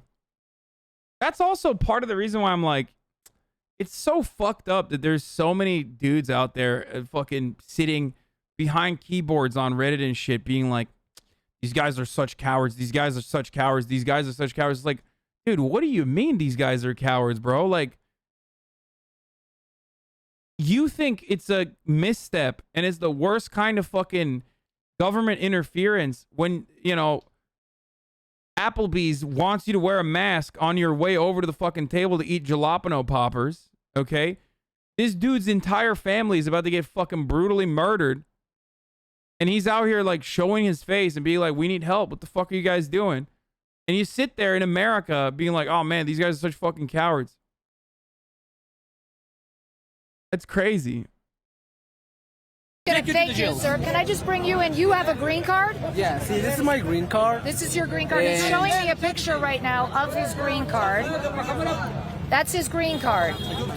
Bro, this is wild. Like, they're just showing what the fuck? So you have a green card? Yeah, and I have flight on the August 20, this Friday. Right. I already fill out the application for the U.S. Embassy. Right. And this is the emails that I got from the U.S. Embassy. And so did you try to get in to the airport? Yeah, I did. But and what did the Taliban say? Like the Taliban say, we don't know, just go. We don't want to try to let you in. Like they say, we don't have flights and we don't have They anything. don't have flights. Yeah, Okay. they just say, but they do have a flight. Okay. They have flights. See, I told you. I'm telling you, dude. I'm almost certain that like either the troops down there or the fucking embassy people like were just like, dude, you can't let these people into the American occupied part of the Kabul airport because like we don't have fucking flights. Do you see what I'm saying? Because like because they were letting people come in and there were massive crowds, but now they're specifically denying non-American people. And part of the reason why they're denying non-American people is probably because Americans are trying to evacuate all of the Americans and all the fucking Europeans and shit like that, so that they can then turn around and be like, sorry, no flights for you. We're gonna control it with a limited. We're gonna control it with like our limited involvement and the limited fucking. With the limited amount of bandwidth that we have, and that's it. That's what's going on. But you're getting an impression, John and Brianna. I mean, look, I'm surrounded here, okay? And everybody here has got a story. People work for the Americans. One man has a green card. He already has his flights booked. Now they're pressing in. They want desperately to tell their stories. They want the Americans to know because they're not able to get past those checkpoints. They're not able. Like, who's running security for her? That's what I don't understand. Like.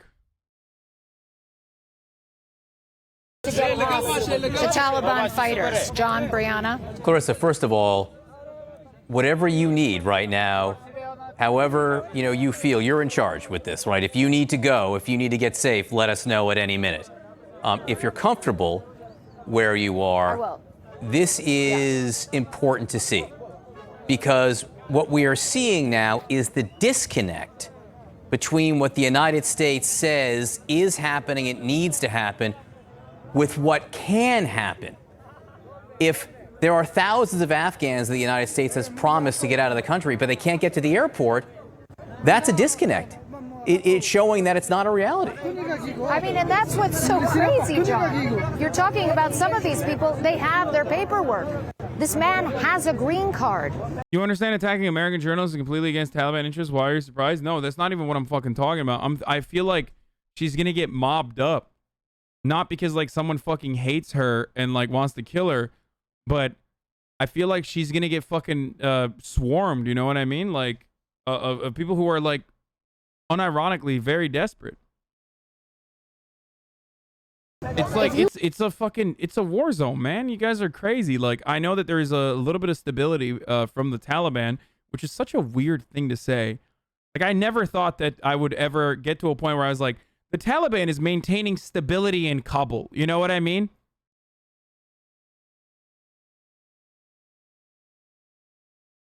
But it's still like, it's still a fucking scary situation. If someone fires someone cracks another shot in the vicinity, and then all of a sudden everyone's like running around and getting trampled. Why are they doing that? Why are they trying to maintain stability? Because, and I keep saying this, and I keep repeating myself over and over again, it's in their best interest, because America gift wrapped and fucking put a nice little bow around Afghanistan and gave it to Taliban. And the reason for why they did that is because they thought the Taliban could offer more stability than the Afghan government, which was not capable, not popular, and also not capable of fighting against the Taliban for many, many years to come when the inevitable evacuation of U.S. troops happened. So they made the bargain. They made the bargain that it's better to fucking work with the Taliban and maintain stability, have them do some PR, have them promise that they're going to let like women get educated, stuff like that, which is why you hear them saying it.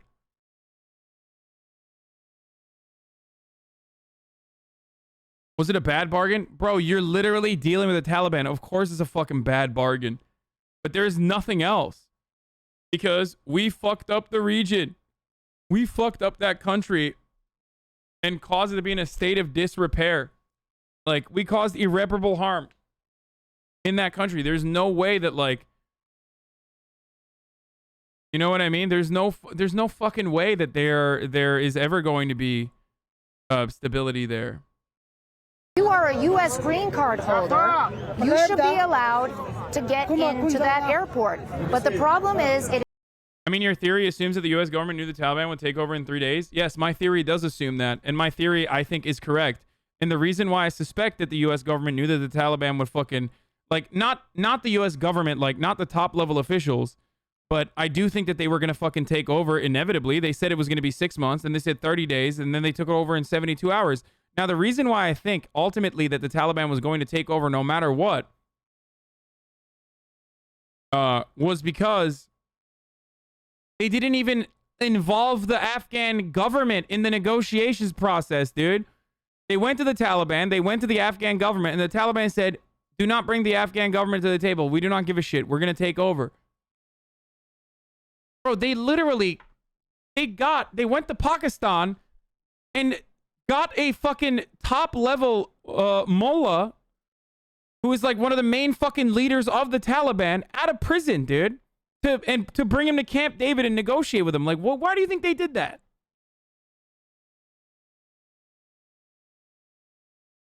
Why do you think that they literally, why do you think Mike Pompeo has a photo where he's social distancing side by side with Mullah Barabar,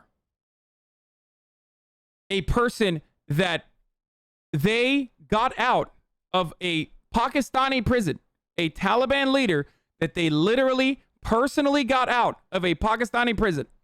How did that happen? Why did that happen? Are you guys crazy? They did that on purpose because they were like, all right, we're going to fucking, you know, we're going to give you Afghanistan. Don't be crazy. He got out for good behavior? Yeah, dude. That's literally that's totally what happens. They always allow former and current cells, leaders of terror cells to come out of fucking prison like that, dude. Now, Milley is saying that they didn't know Afghanistan would fall so quickly, but I 100% don't believe that. I think that's what they're saying because it's a massive fuck up for them to be like, we were there for 20 years. We already knew that it didn't fucking work. So then we negotiated with the Taliban and offered them Afghanistan. If they openly admit that, that is a gigantic fuck up. That's the reason why. They would rather look like idiots than look like fucking demons, okay? That's why they keep saying, oh, we had no idea. We had no idea this would happen. Don't be crazy, guys. Make one comment on the intelligence, because I'm seeing all over the news that there are warnings of a rapid collapse.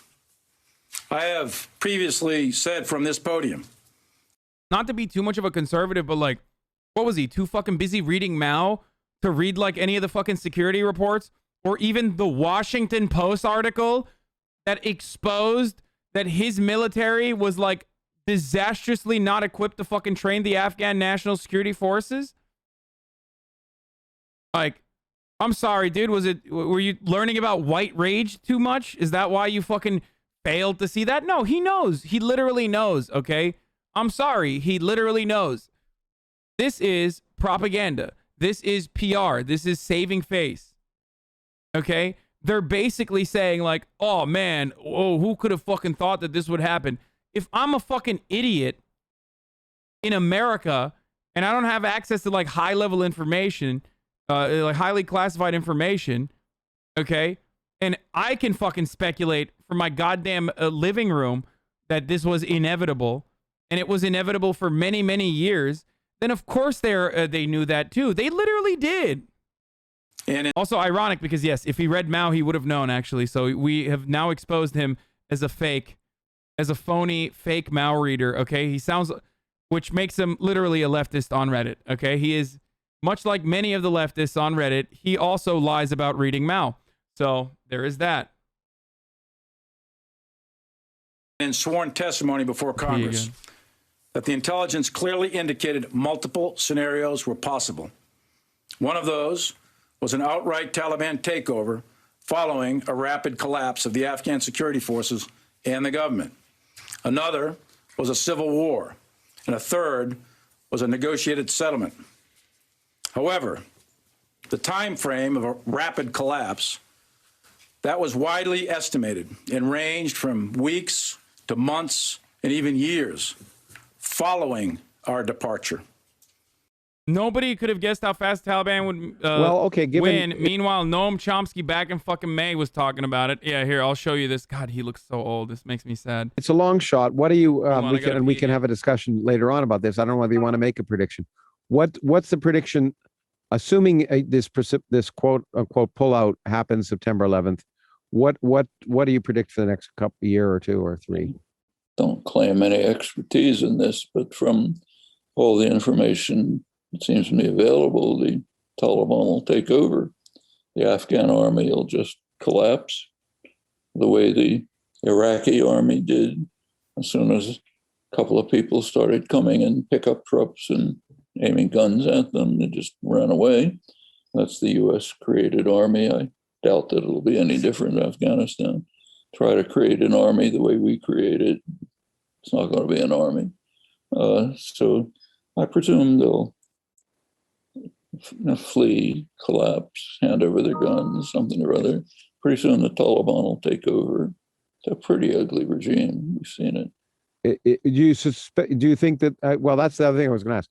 You don't think there's been any change to the Taliban? You think once they take over, it reverts back to what it was before? Well, there are reports that there are changes. I don't know. I think you really have to be on the ground to know that. Yeah. You know that the so-called expert analysts have mostly been totally wrong. Yeah. Okay. Well, it's that. Not. Yeah. It's certainly not an optimistic situation in any way, and the likelihood of the interesting thing is, I mean, of course, trying to go beyond the U.S. media in any way is sometimes difficult. But the reason I asked you is what the Afghan people want is that I can't find sources. Well, I'm not as to be fair, I haven't worked very hard to find them or hard enough, but I really have no idea of what the Afghan people want at this point, based on anything I read. I don't think anybody does. First of all, if you take polls, they don't mean anything. Yeah. I mean, if you take polls to a population that's terrified, yeah, what does it mean? They'll tell you what you want to hear.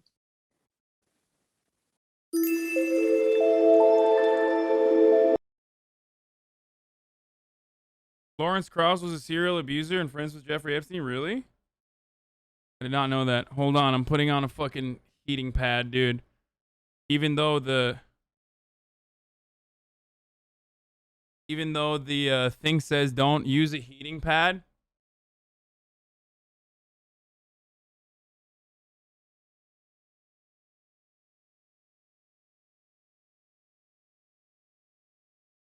With the lidocaine, with like the lidocaine thing, but I have to.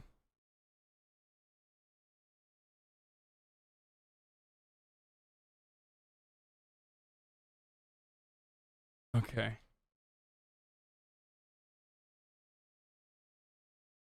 The heating pad will make the pain worse? Why?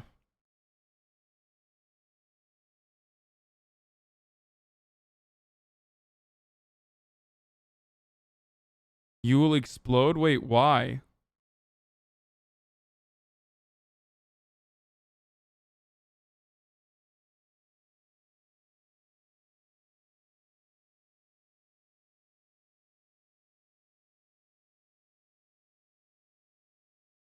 Because you can get burns by accident. Lidocaine numbs the back. It's fine.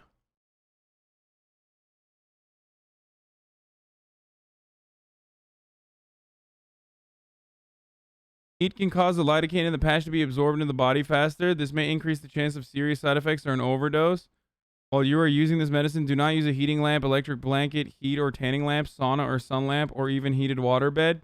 Do not sunbathe. However, you may apply ZT Lido patch on the skin after. Oh, fuck.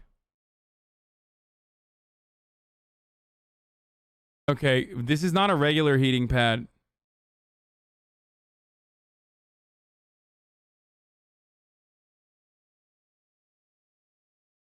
This is a lidocaine heating pad. and you might OD on it, I guess.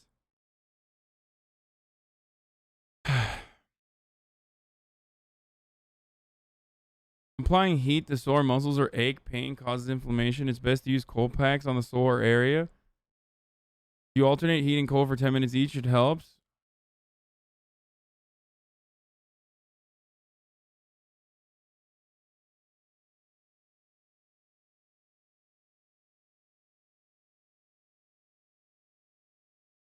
Call the Sackler family? Yeah, okay.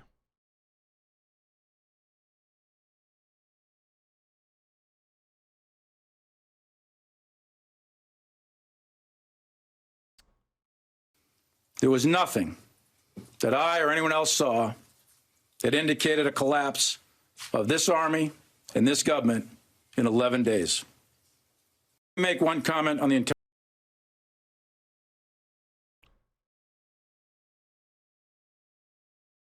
So, I'm sorry, but I don't believe when General Milley says he didn't know this would happen. It is such a chaotic situation, and the Taliban understands how this looks. The Taliban knows that having... Is it a 3% or 5% lidocaine patch?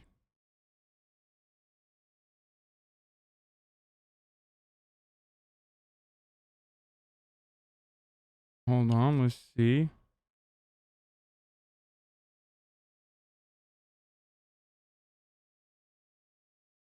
Photo of it. It's a 5% lidocaine patch.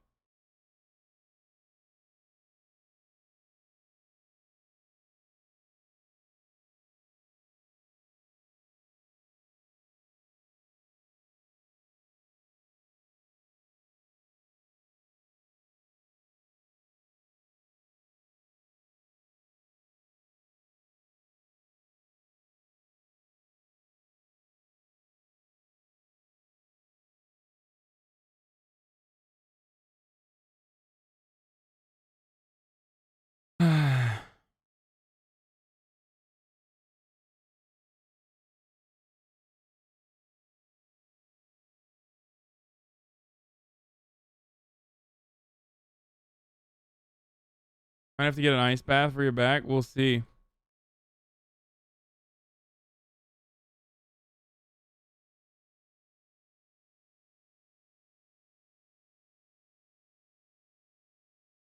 Thousands of people on the streets desperately trying to press into the airport because they're so frightened, because they just want more than anything to leave. They know that that looks bad.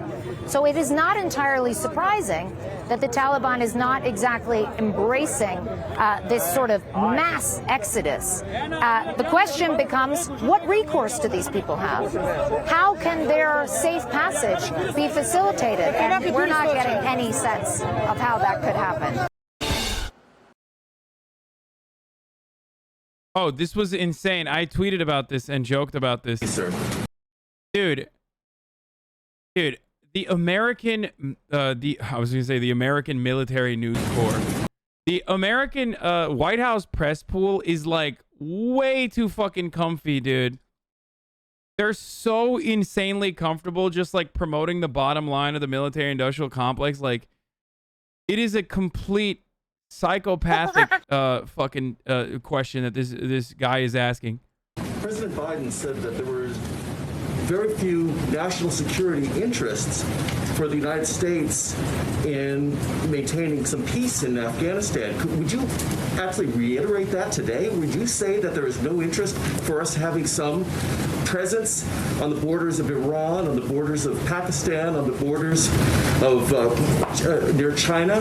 Would you, or Tajikistan? Would you say that we should just give that up? I would say that the president does not believe that the United States should be fighting and dying in a war for the purpose of sustaining American military boots near Tajikistan or Pakistan or Iran. No, I would say that that is something that is not.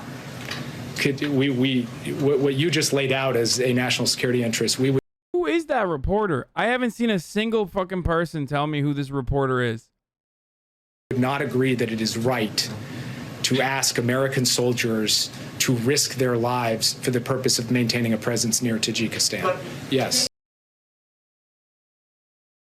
We should just give it up. Well, it's not ours, so yeah, dipshit, we should. I mean, it's nuts. That, like, what an insane question from the media to just like turn around and be like, shouldn't we have military presence in Tajikistan? It's like, what? Like, what do you mean? Like,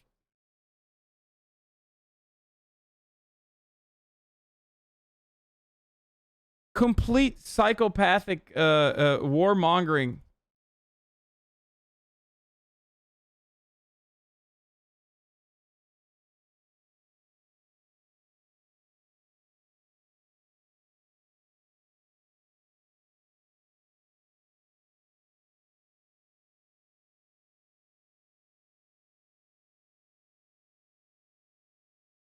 GOP status, the neocons are back, baby. YouGov America, do Americans think the U.S. made a mistake by recently withdrawing troops from Afghanistan? Most Republicans say yes. Of course they do, bro.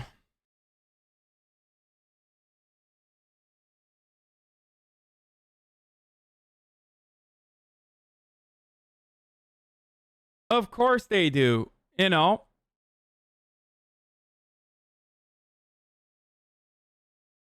Look at that. U.S. adults say 33% say yes, 36% say no. Democrats 20% yes, 52% say no. Independents 37% say yes, 32% say no.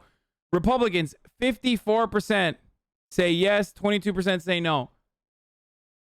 I wonder if you should ask them that question separately, saying like this is Donald Trump's plan. Like if you were to say,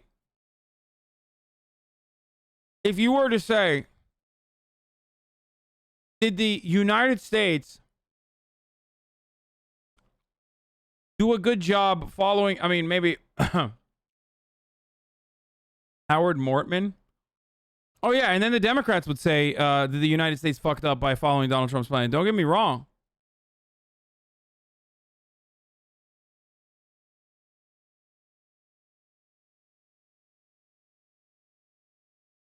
You could pull up a vaccine poll right up next to this and it would be almost the same. Y'all Qaeda proven. I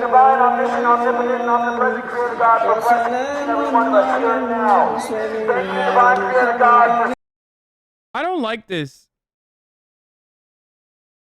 because for a couple different reasons. One, because like, I mean, these guys were like trained and funded by Americans. And two, like these guys, I don't even know if they were like capable of fucking taking over the American government. I don't even know if they were genuinely interested in taking over the American government. I think they were just like a bunch of angry hogs. Like the energy is the same, but you know, the Taliban are actually governing. You know what I mean? Like these guys, all they've known is like war. These guys, on the other hand, like, you know, I don't think they'd be able to govern a country, let alone figure anything else out.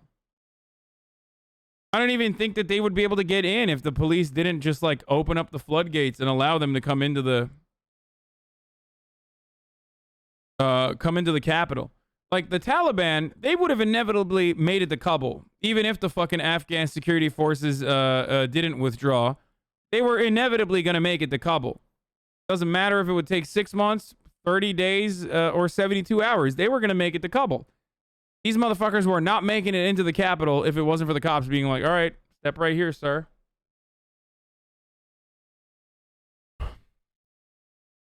Yeah. On the left, you have homies fighting, you know, blood pressure and chronic heart disease. On the right, you got homies that are trying to spread jihad. The world. The Taliban are sitting on $1 trillion worth of minerals the world desperately needs. By Julia Horowitz on CNN Business. The world desperately needs it. There it is. So to the people who fucking tell me that I'm wrong about the mineral supply in Afghanistan and why that's like the main reason, I just want to tell you, like, you are wrong and I am right.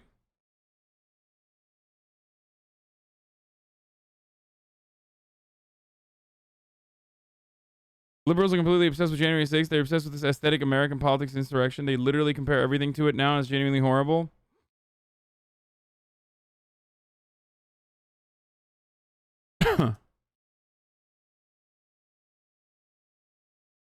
Where were these minerals a week or a month ago? They were still being extracted from the ground, but there was not a lot of security for it. Okay, listen, guys. Guys.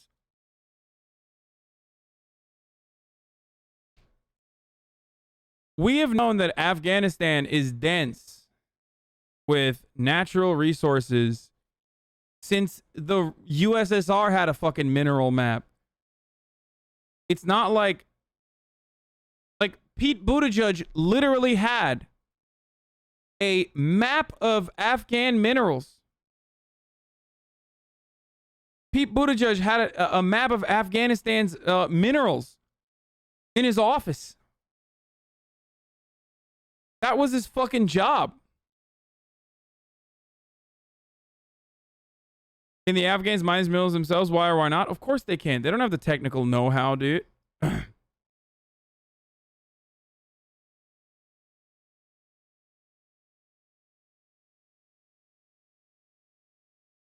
Do you think the Taliban is bad? I'm confused on your take. Yes, of course I think the Taliban is bad.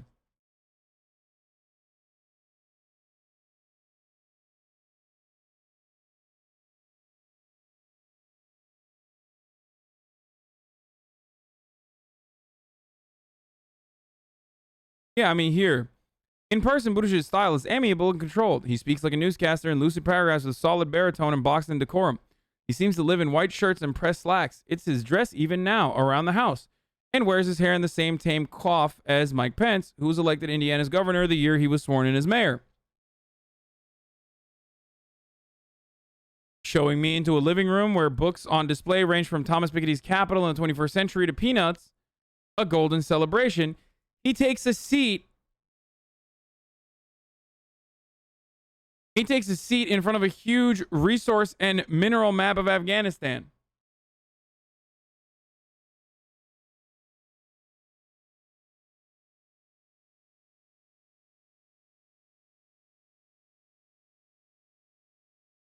That's so strange.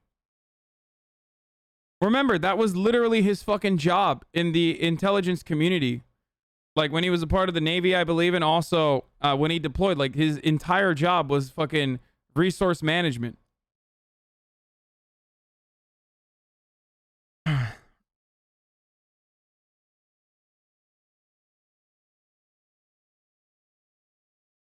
You keep spreading this mistruth. There was one contract for a company that purchased minerals after they were extracted that was given out under the Trump administration from a mine on the outskirts of Kabul.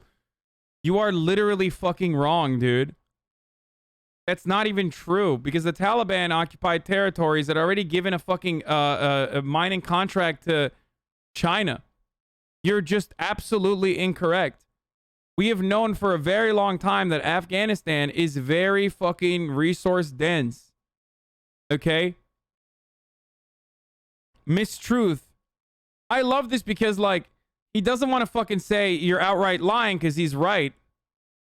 Because he knows I'm right, rather. Okay, so he's saying, oh, it's just a mistruth. You're spreading this mistruth. Like I'm actually confused. Afghanistan signs major mining deals in development push. The deals were signed in Washington on Friday. The deals reviving projects that have been stalled for years follow a push by the U.S. and Afghan authorities that develop mineral resources estimated to be worth $1 trillion.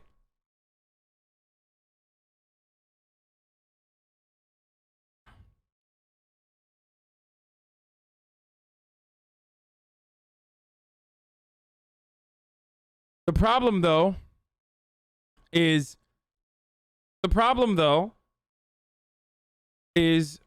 extraction and investment. Okay? That's the issue.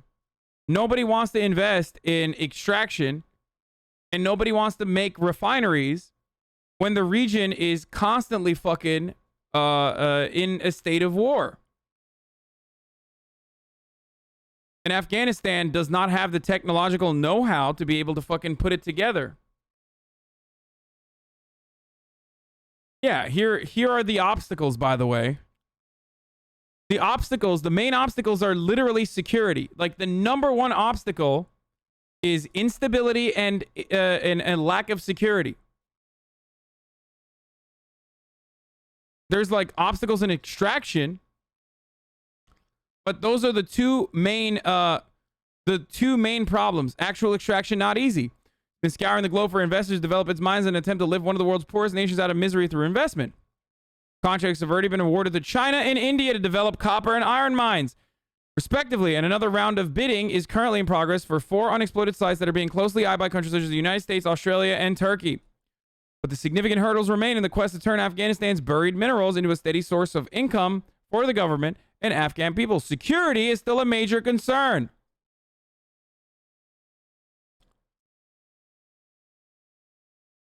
Huh. Security is still a major concern. Interesting. It's kind of hard to build fucking extraction sites when you can easily be overtaken by a bunch of dudes wearing slides using weapons that they got from the Americans like 30 years ago.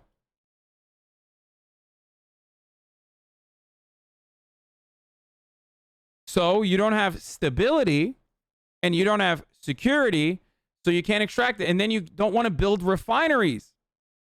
The reason why you don't want to build refineries is, again, the same concept. You can be intercepted very easily. Old article. Dumbass, this is in 2014. What the fuck do you mean? Or 2012. What, you think that changed?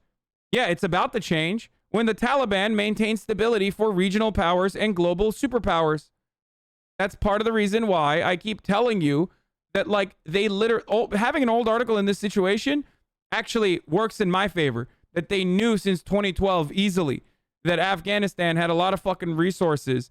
Unfortunately, though, they could not fucking extract those resources as a consequence of, the security concerns.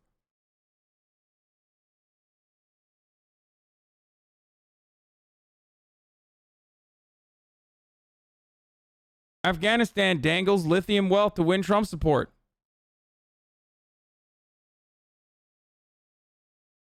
Unless you motherfuckers think that, like, minerals just pee-pee poof.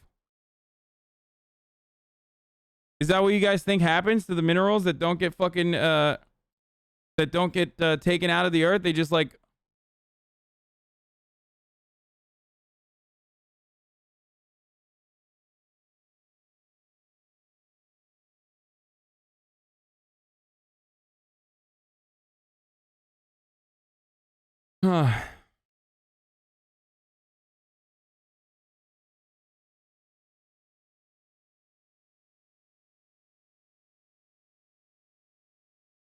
Anyway. Yeah, you got a new Minecraft seed, so the minerals are in different locations now. They moved to Tajikistan.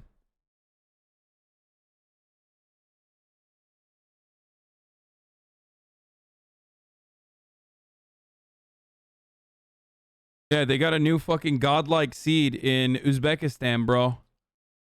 They despawned. They're gone now.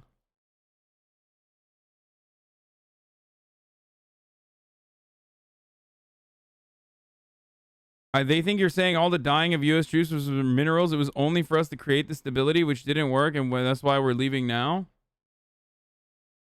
No, I'm not saying that the dying of U.S. troops were specifically so we could, like, create stability so we could extract the minerals. There were a bunch of different reasons for it. It was so that our war machine could continue. We make a lot of investments. We pump a lot of fucking tax dollars into R&D and make new weapons. We gotta fucking use those weapons somehow. Yeah, well, who to use those weapons on than the fucking people that we literally armed 30 years prior? There are, like, yes, the people that died in Afghanistan, I'm sorry to say. But listen, if you're a veteran and you have homies that died out there and you are unaware of this reality, like, they didn't die to protect America. They died to protect the interests of the military-industrial complex. And the military knows this as well. That's why the VA literally sent an email out to every veteran saying, like, please don't kill yourselves if you feel conflicted today when you see the conditional withdrawal. That's the wildest part about it, is like, it's so brazen. It's so in your fucking face, dude. I mean, here.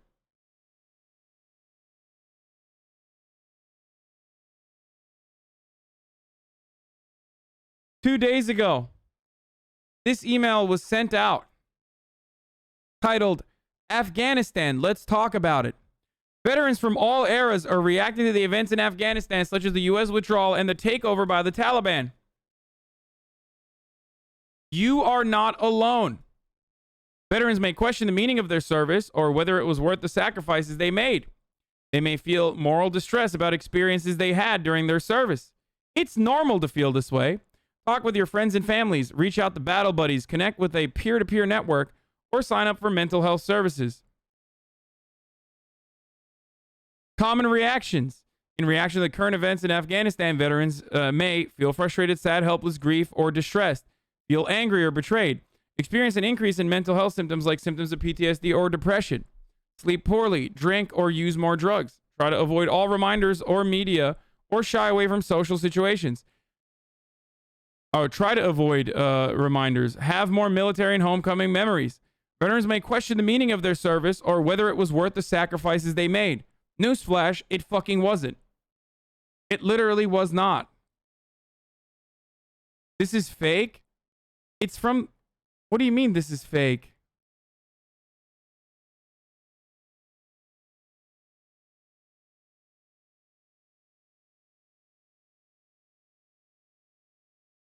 What the fuck?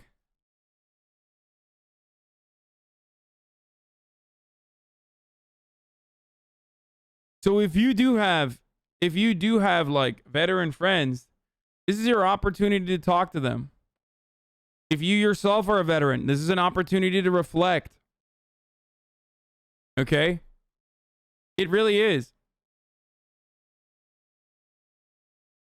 You should 100% talk to them and tell them that, like, unfortunately, this is the reality. So if you want to stop this, take the next fucking steps. If you want to prevent this from happening, if you want to prevent what happened to you from happening to millions of other young men and women that are being preyed on, or in some instances are duped into joining the military, or they just come from like fucking chud ass like military families, tell them that America is not engaging in a war of peace, or America is not doing this for any sort of like moral good. And they're doing this exclusively for the fucking bottom line of the American military industrial complex's personal gains. How could you fucking see this email, see the betrayal, and not recognize that this is like you got fucking duped. You got fucked over 100%. Now, a lot of veterans look at this, and unfortunately, because there's a lot of fucking chuds in the military, let's be real, and veterans will tell you that. Veterans, especially in this community, will tell you most of their fucking friends in the military are oftentimes gigantic chuds. They see this and they go, that means we have to be there permanently, brother. Like, we got to keep doing it. That's wrong. So reach out to them and fucking try to explain to them, like, no, dude. All you're doing is putting other people in that same fucking awful situation that you were in.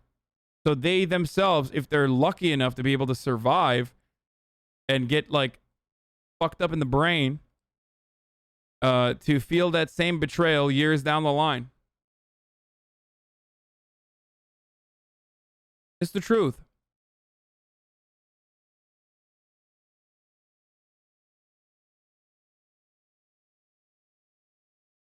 The veteran and active duty support groups are all just spamming the opposite and saying we didn't have another 9/11 for 20 years. Good job, everyone. That's great. British people think it was the wrong decision to pull Western troops out of Afghanistan too, according to a YouGov poll. Great.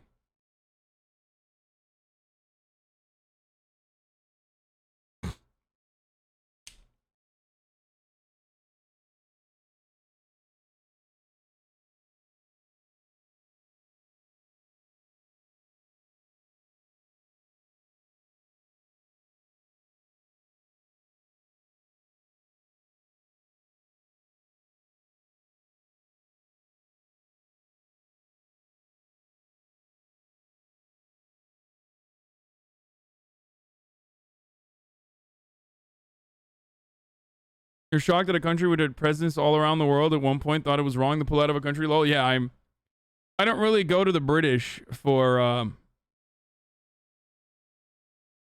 most veterans joined solely because of 9/11. That's not even true.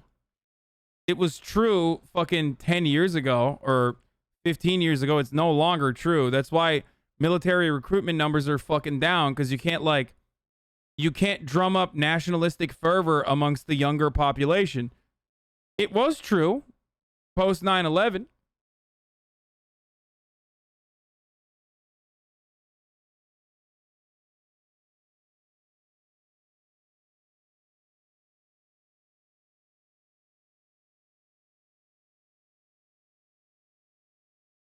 It's the jobs program that revolves around doing a bunch of fucked up shit overseas.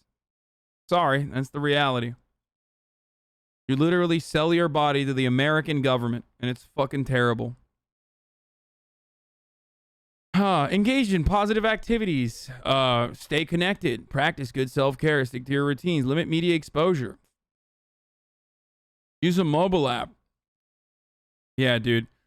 Here's a mobile app because, you know, and some fucking takes on self-care.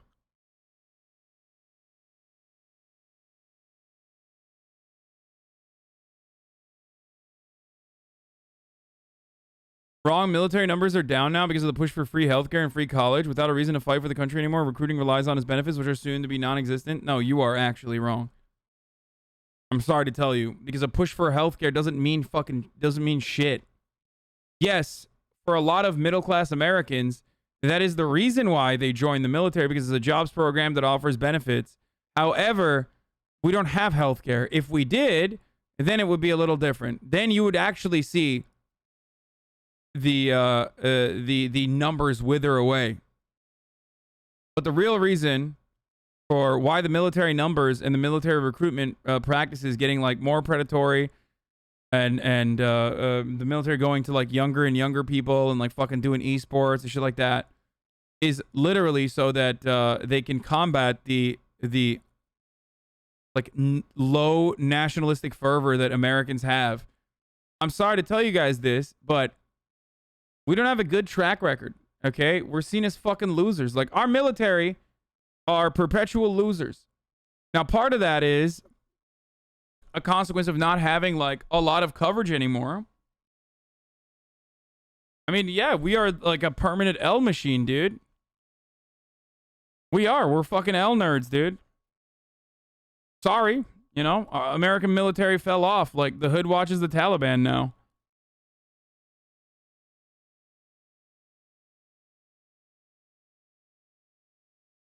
Because we are L nerds, as like the American people are fucking L nerds. The American military are L nerds, but it's a W overall for the military industrial complex. Don't get me wrong. Yeah, I know people like this too. I enlisted because I was a drug addict and it saved my life. Yeah, I know someone like that.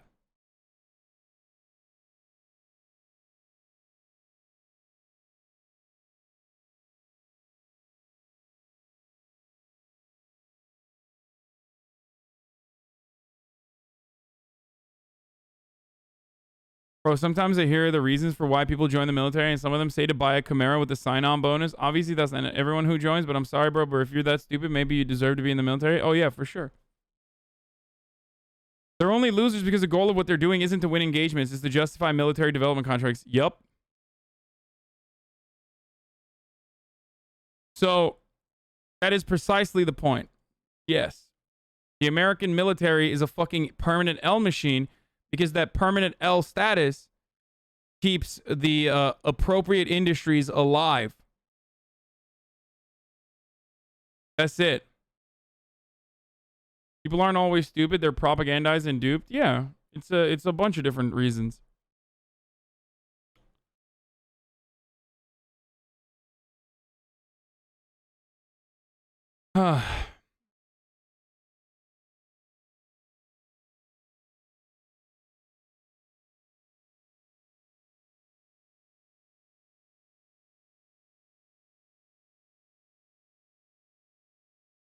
I don't really care to hear what Tucker Carlson has to say, to be honest.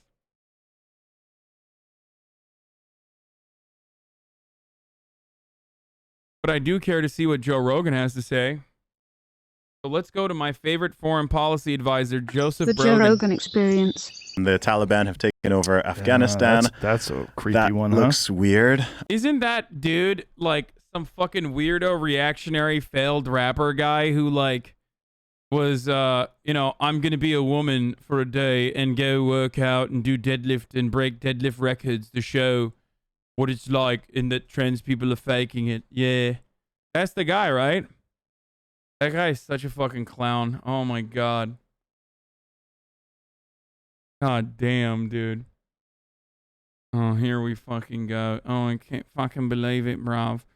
I can't believe it. It's almost like you forgot the top of the hour ad break, yeah? But you fucking didn't, right? This is a goddamn segue, if you know what I mean. Alright, it's the fucking top of the hour. Every hour it's time for a 60 fucking second ad break, bruv. Alright? Yeah, that's right. That's fucking right. And if you no longer want to see the fucking ads, it's Tuesday, innit? All you need to do is fucking subscribe. You got a license for that fucking ad break? Yes, I do. You want to fucking no longer see the ad break? All you need to do is subscribe for $5 dues or for free. Twitch Prime is fucking free if you go to fucking... Twitch Prime is free if you have a Amazon Prime account. Alright. Also, another way to, another way to have an ad-free broadcasting experience uninterrupted is by using a fucking ad blocker or a VPN or something. But Twitch Prime is fucking free. Here's the ad break now. You see the people falling from the plane? I did. That's wild. Jamie, pull that up again. It's weird. People It's are rushing the plane, trying to get on board, trying to get rescued and taken out of the country. It's like, fuck. It's so odd. I was having a conversation with friends just yesterday, and I was saying, I literally had forgotten. Like, I was like, why was the U.S. in Afghanistan again? Like, it had been so long.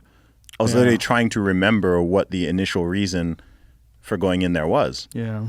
But I mean, I'm no foreign policy expert and not going to pretend to be, but it seems very obvious that the way they withdrew was crazy, and leaving all the weapons and ammunition and vehicles and stuff like that for the Taliban to just come and scoop up. If this guy is surprised by Americans arming the Taliban, I'm sure he would be shocked to find out that, like, we've been doing that for years.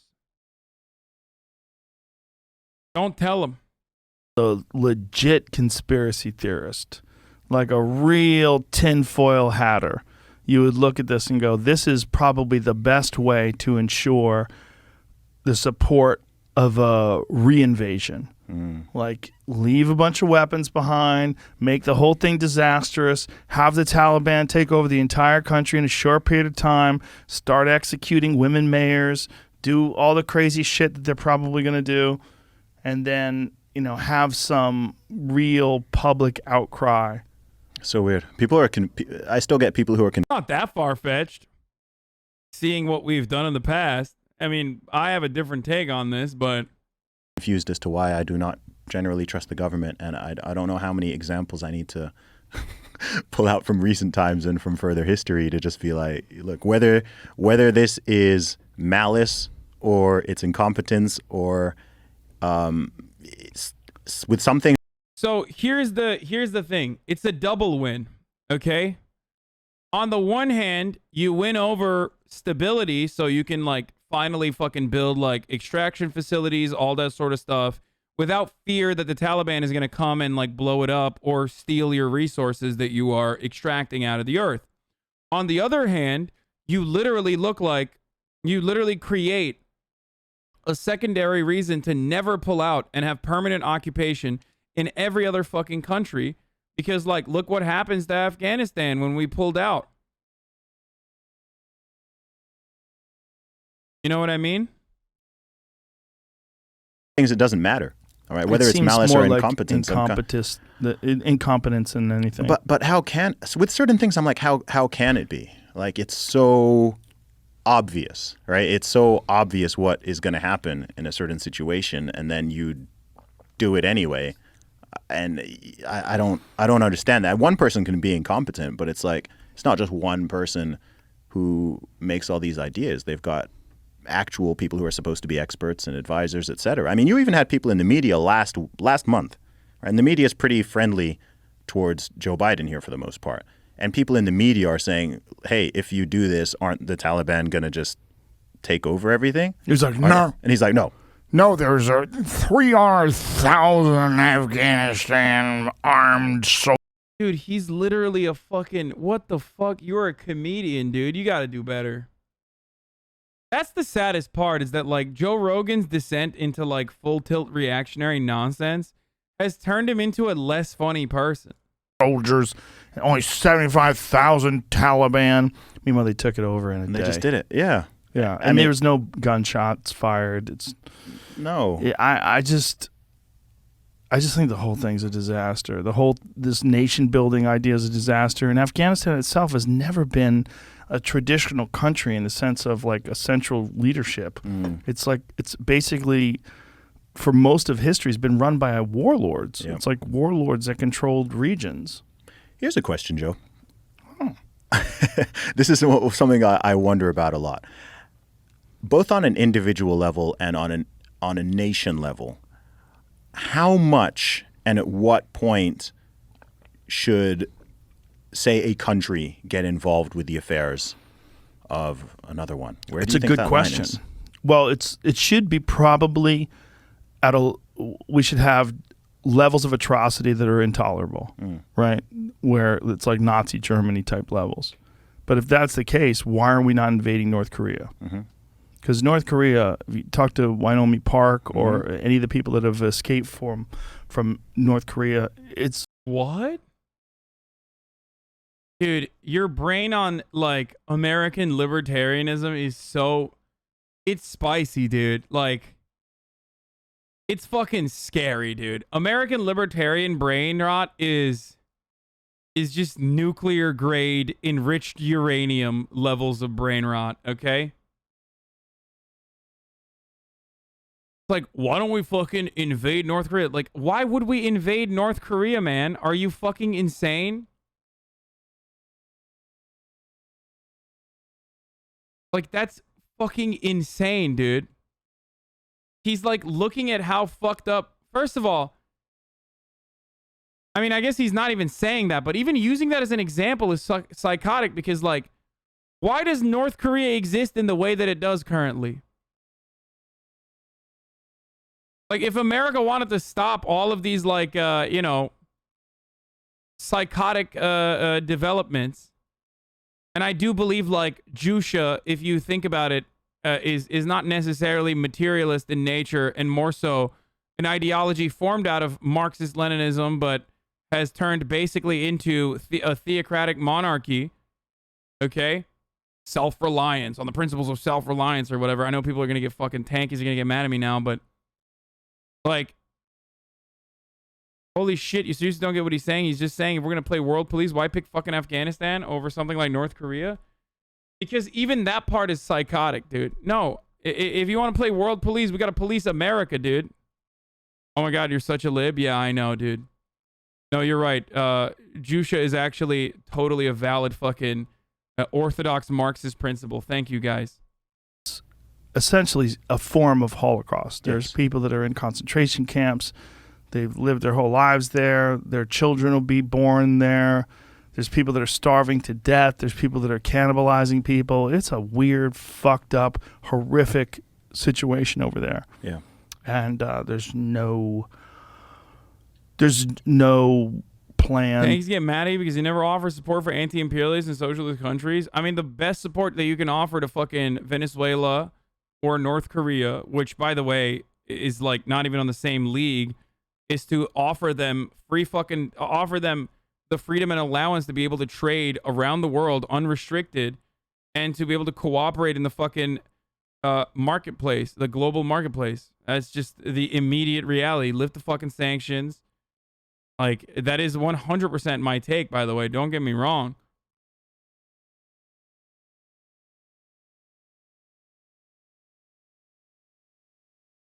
What do you mean? Like,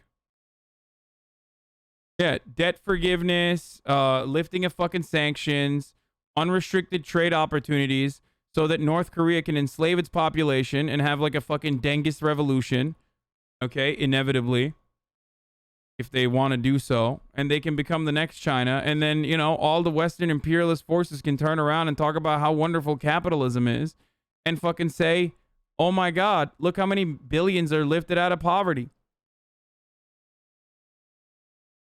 That's what you're supposed to do. It's not like I don't mention the reason why North Korea is in the situation that it's in. Like, I do.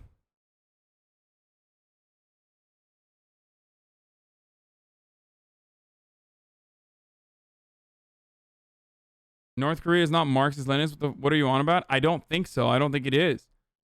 I think there are delusional weirdos, though, that learned everything they learned from fucking memes on Left Book, and now they unironically believe that, like, North Korea is an anti-imperialist power and that, like, they are a socialist formation when it's not.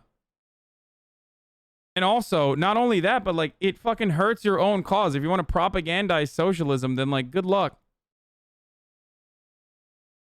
You have North Korea info from Vice? No, bro. I swear, bro. Listen, bro. I watched fucking Getting a Haircut in North Korea, bro, by those Australian guys, bro. I promise, dude. They're eating hamburgers every meal. I've seen that. Like, I've literally seen people be like, dude, trust me. North Korea, they're eating fucking hamburgers every meal.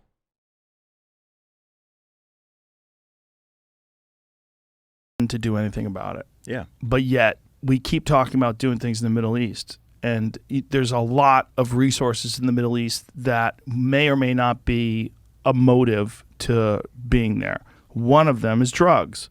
Yeah, just throw Koreans under the bus to sell socialism to libs? What? I'm not throwing them under the bus, you fucking idiot. Why are there so many idiots? Okay, we're done. We're done. We're not having this conversation. You're only making yourself look like a fucking clown ass, which you are. You are literally a fucking clown. At least just defend Cuba. Like, that's it. You don't have to fucking talk about North Korea. Just literally defend Cuba. You have an example of a nation that's been able to maintain its autonomy literally in our fucking backyard, despite, like, imperialist intervention for nearly a fucking century at this point. You know what I mean? Why do you have to fucking literally point to North Korea, you idiot? It makes me so mad. Like, it just, like, it's so fucking sad, dude.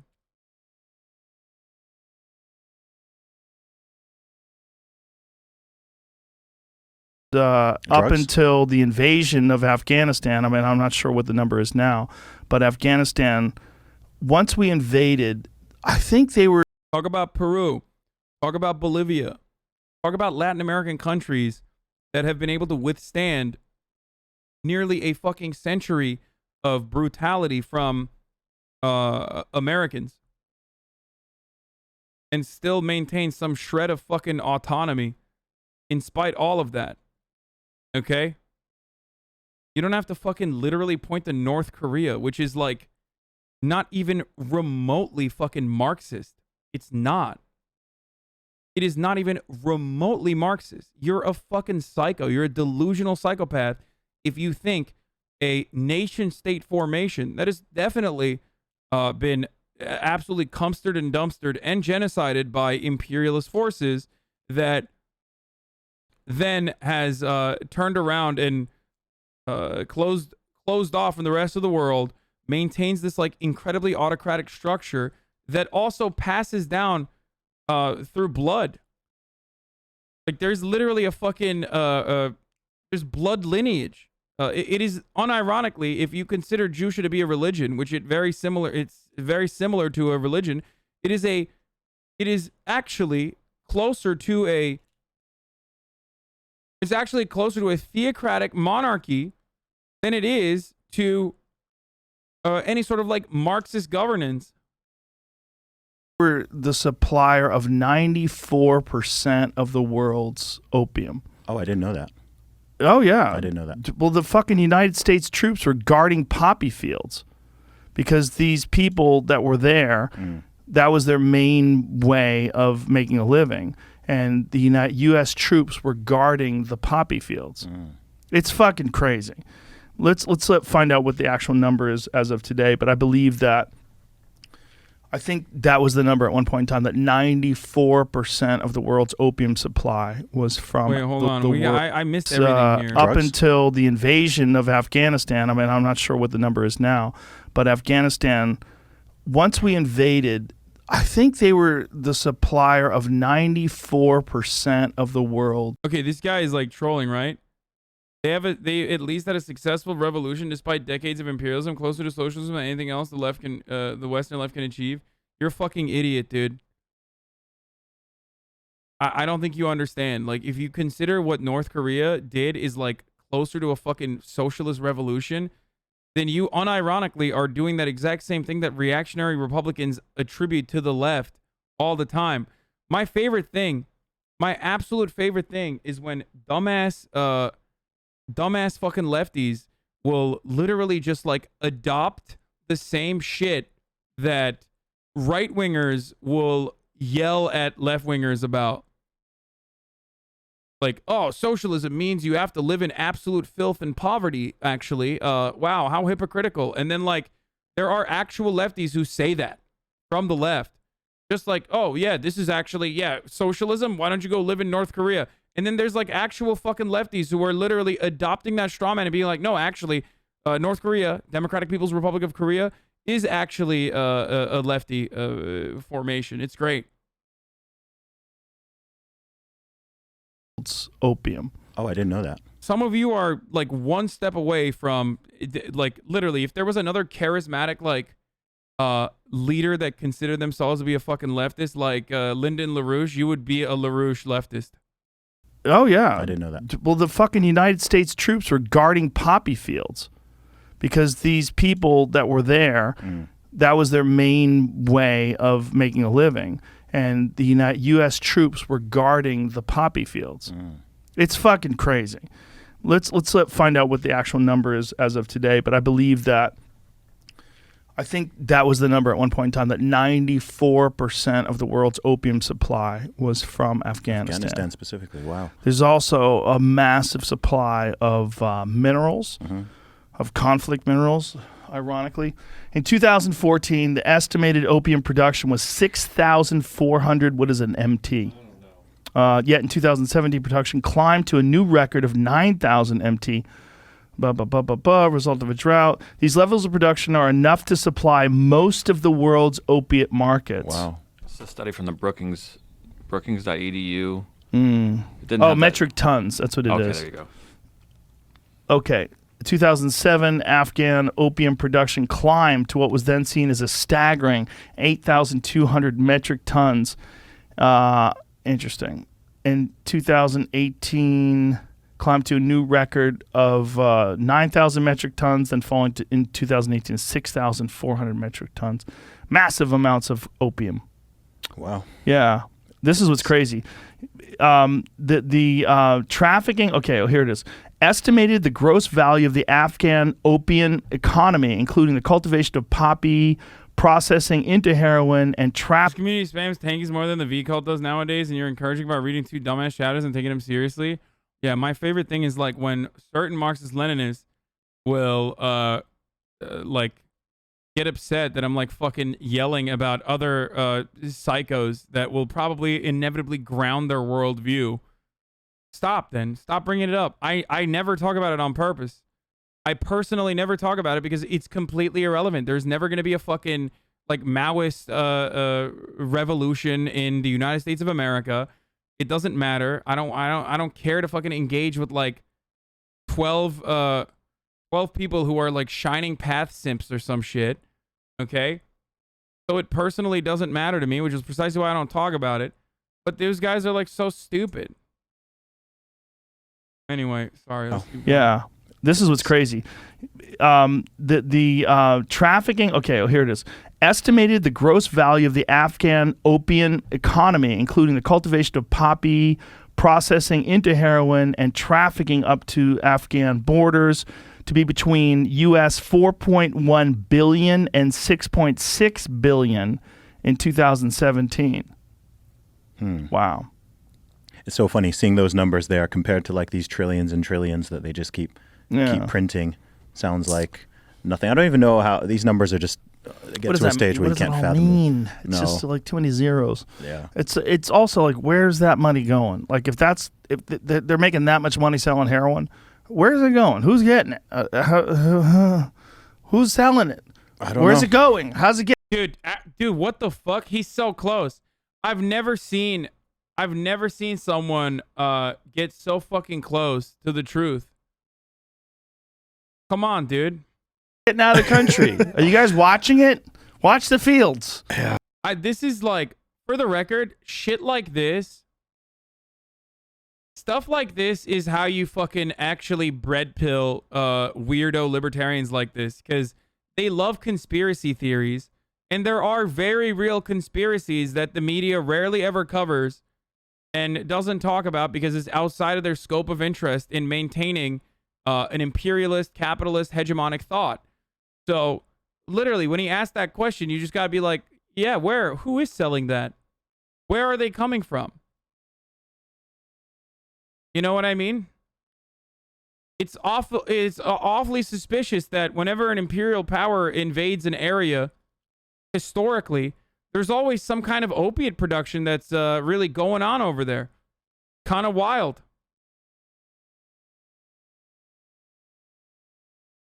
A lot of these people, unfortunately, are really interested in conspiracy theories. So I've often thought about like selling the idea of like selling dialectical materialism as a conspiracy.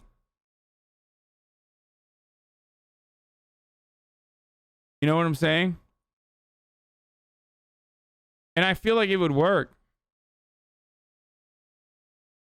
Keep an eye on it. I have no idea, man. The world is such a weird place and always has been. I did listen to that podcast you did with Yeonmi Park, which was amazing. Amazing, by the way. Yeah, it was and wild. North Korea it blows my mind that here in 2021, with everything, you know, we're doing and whatever, that there's just one country out there that we know like almost nothing about. It's just blacked out, totally disconnected from the world. Virtually everyone, no one's met anyone from there. Virtually no one's been there. Yeah. Even if you've been there, you can only go on like a guided tour to like one small part of it. It amazes me that that's God damn it. They just like moved away from. Amazing, by the way. Yeah, it was and wild. North Korea it blows my mind that here in 2021, with everything, you know, we're doing and whatever, that there's just one country out there that we know like almost nothing about. It's just blacked out, totally disconnected from the world. Virtually everyone, no one's met anyone from there. Virtually no one's been there. Yeah. Even if you've been there, you can only go on like a guided tour to Yeah, I wonder why that is. like one small part of it. It amazes me that that's a thing. I always just think like, how is that possible, given how interconnected we all are? And she was saying that if it wasn't for China's support, they wouldn't be able to survive a week. Yeah. They would be like China. They need China's support, and that's the reason. And China props them up. It's so weird. How do you think that that will come to an end?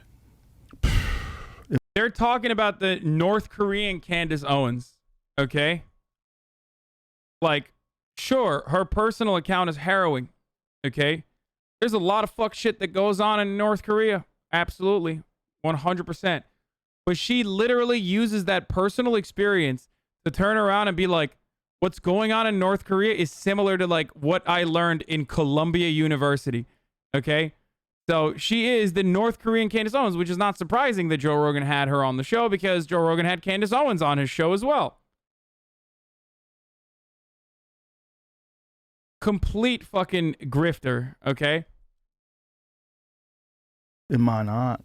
It might go on for hundreds of years. I think it will. I think evil always falls eventually. It does eventually, but what is eventually? If a human lifetime is, you know, if 100 years if you're lucky, there's been many evil regimes that have lasted longer than that. So, I mean, many, many, many generations of people are going to suffer. Yeah. It's so odd. Are you saying she's know. lying or that she's like a MAGA cult?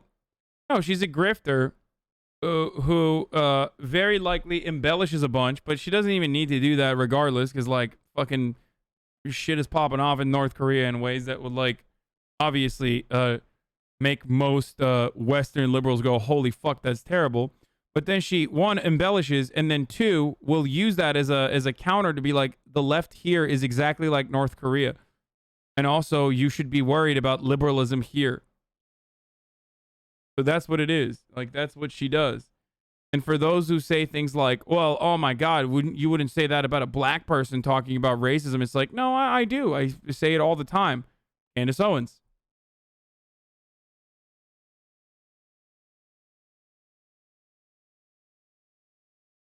They can't do anything about it. The thing is, like, they're starving. They have no access to weapons. The government has full, complete control of them.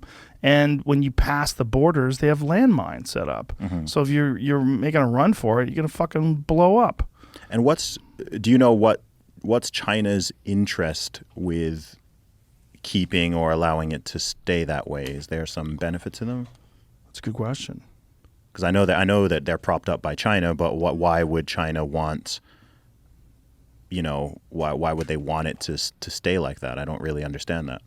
Well, they probably enjoy the fact that there's a conflict between North and South Korea, as they're both close to each other, and South Korea is allies with the United States. You know, China has their fucking tentacles in so many different things, man. It's wild. I got some more numbers here for you Yeah? that help with the Afghan thing. Oh, This with is from Wiki, the but they're opium from like thing? from the Afghan papers. I think is where a lot of this information came from. As of 2017, opium production provides about 400,000 jobs in Afghanistan. Yeah, North Korea is a buffer zone for China. That's why China has. That's why China props up North Korea and doesn't allow them to fucking wither away and you know, destroy itself for being completely fucking forced out of participating in any sort of like global marketplace.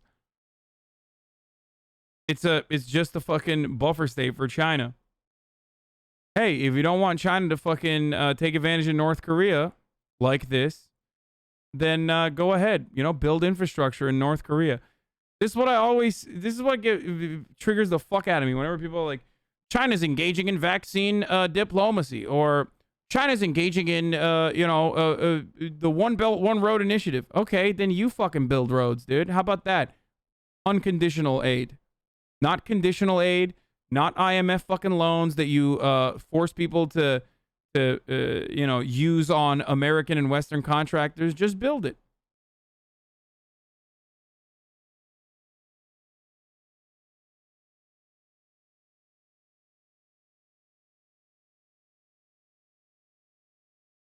Afghanistan. More than the Afghan National Security Forces, the opium trade spiked in 2006 after the Taliban lost control of the local warlords. 93%. 93% of the non-pharmaceutical grade opiates of the world. You know how, I don't know if you guys have ever heard this take before, but aren't Chinese investments ultimately conditional too? Oh yeah, for sure. It's a fucking global superpower. Of course it's conditional. I'm not making the mistake of saying that like China's doing this for fucking, honest and peaceful and beautiful reasons. No, they're doing it because they want to fucking make money. They want to extract all the natural resources and use it themselves and become the global superpower instead of America, as America is on its like deathbed as a dying empire. Sorry, people get mad at me when I say this, but America is a dying empire. So here's, before that I was going to say another thing. God damn it, I'm forgetting. Oh, there's this saying where like, ask a socialist, what their worldview is, and they'll describe it to you perfectly. Ask a capitalist what the failures of capitalism is, or what their I fucked that up. I butchered it. I totally butchered it. I fucked it up. What was it, dude? God damn it. Warger, you fucked me up, dude.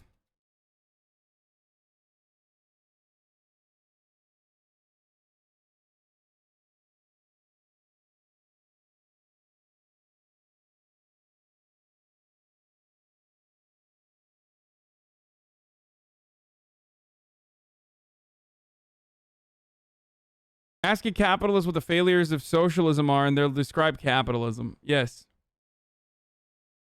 Thank you. That was what it was. Ask a capitalist what is wrong with socialism, and they'll just describe capitalism. Notice how whenever the fuck they talk about, whenever people talk about, like, you know, there's a genuine concentration of power and wealth at the top under these socialist developments. It's like, you know, people don't have access to fucking medicine. People don't have access to food. People don't have access to shelter. It's like, yeah, dude, that's happening. Like, that's the whole thing that's happening here. That's what we want to fucking, you know, change. And it's the exact same fucking concept with China. Ask an American why they're fucking terrified of... Ask an American why they're terrified of China, and they'll describe America, okay? Just like if you ask a conservative why they're terrified of minorities, they'll describe being treated like one by themselves, okay? By people that will behave the same way that they have done for many years. It's just how it is. It's the same energy. That's why I always find it funny when people are just like, isn't it ask a socialist what's wrong with capitalism and they'll describe it perfectly? Ask a capitalist what's wrong with socialism and they'll describe capitalism. Yes, that's what it was.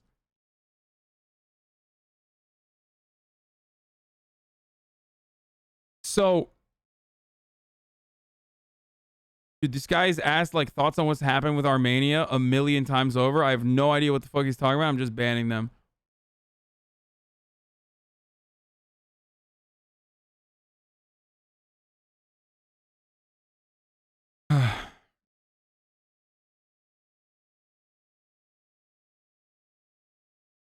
Like, there are so many reports about, there are so many reports coming out of like our Warhawk media about how like China's doing this, China's doing that, China's doing this, China's doing that.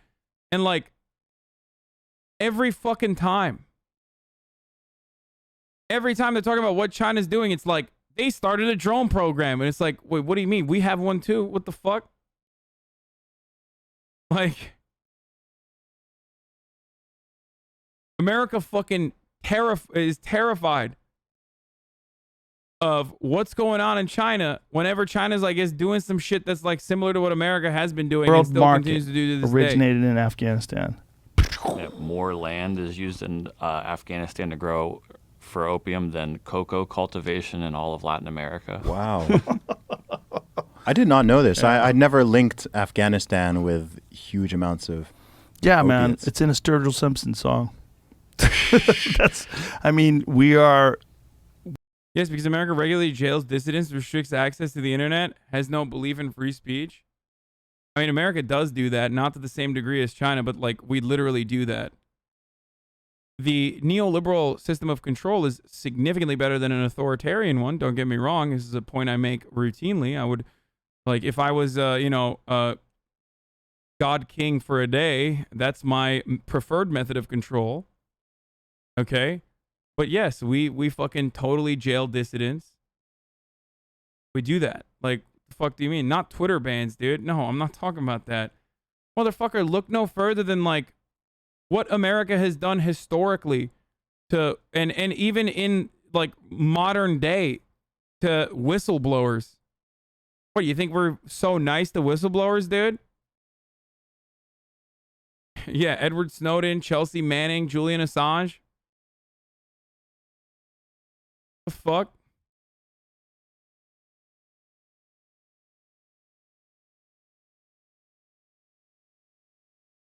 Yeah. Think about what happens to dissidents in America. You know, oh man, the Chinese government is so bad. It's like, oh yeah, I didn't realize Fred Hampton still was alive and well. MLK, Fred Hampton, Malcolm X. You want to know what America does to political dissidents? They just call them terrorists. Okay? Not all of them, obviously. Or some of them get whitewashed like MLK, even though he was a fucking socialist.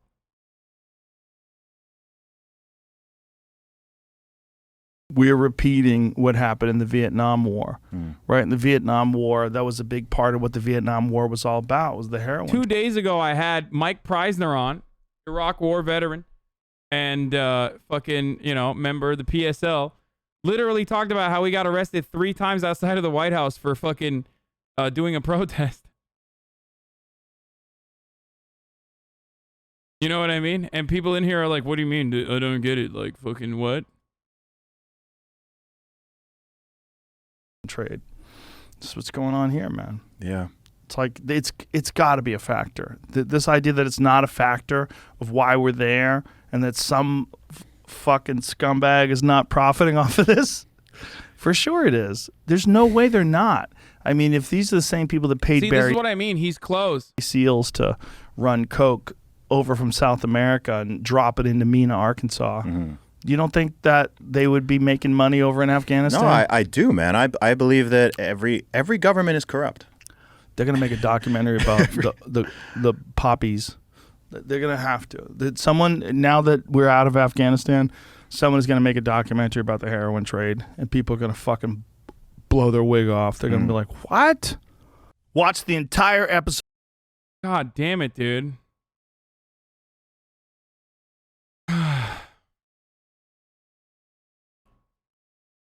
Yeah, but there's no equivalence between the U.S. and China. The U.S. is a liberal state, whilst China is committing a genocide on Uyghurs.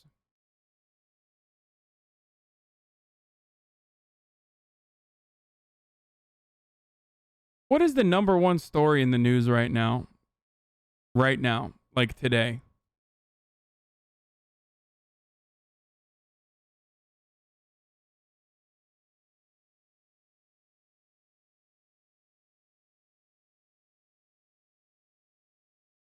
It's one of our many horrifying foreign policy endeavors. We're literally watching a video titled Afghanistan and U.S. Intervention Policies. This motherfucker's like, dog, I mean, what the fuck?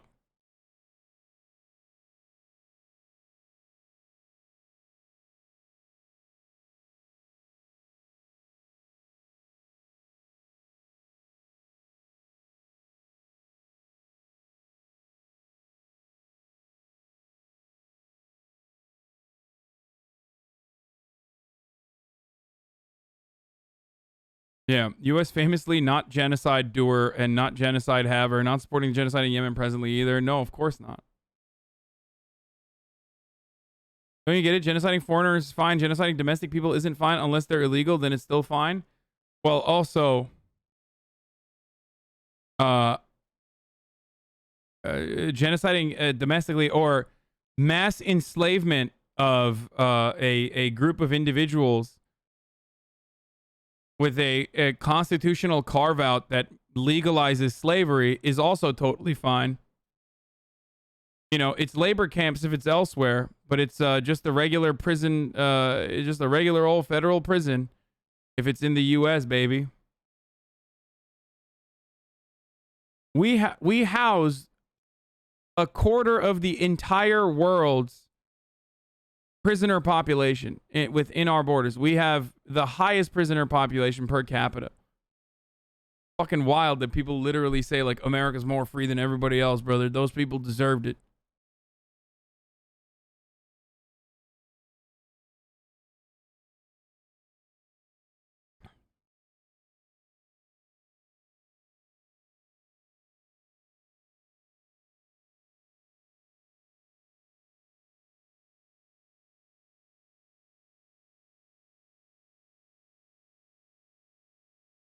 Spent a year working on a prison farm in Texas back in 1999.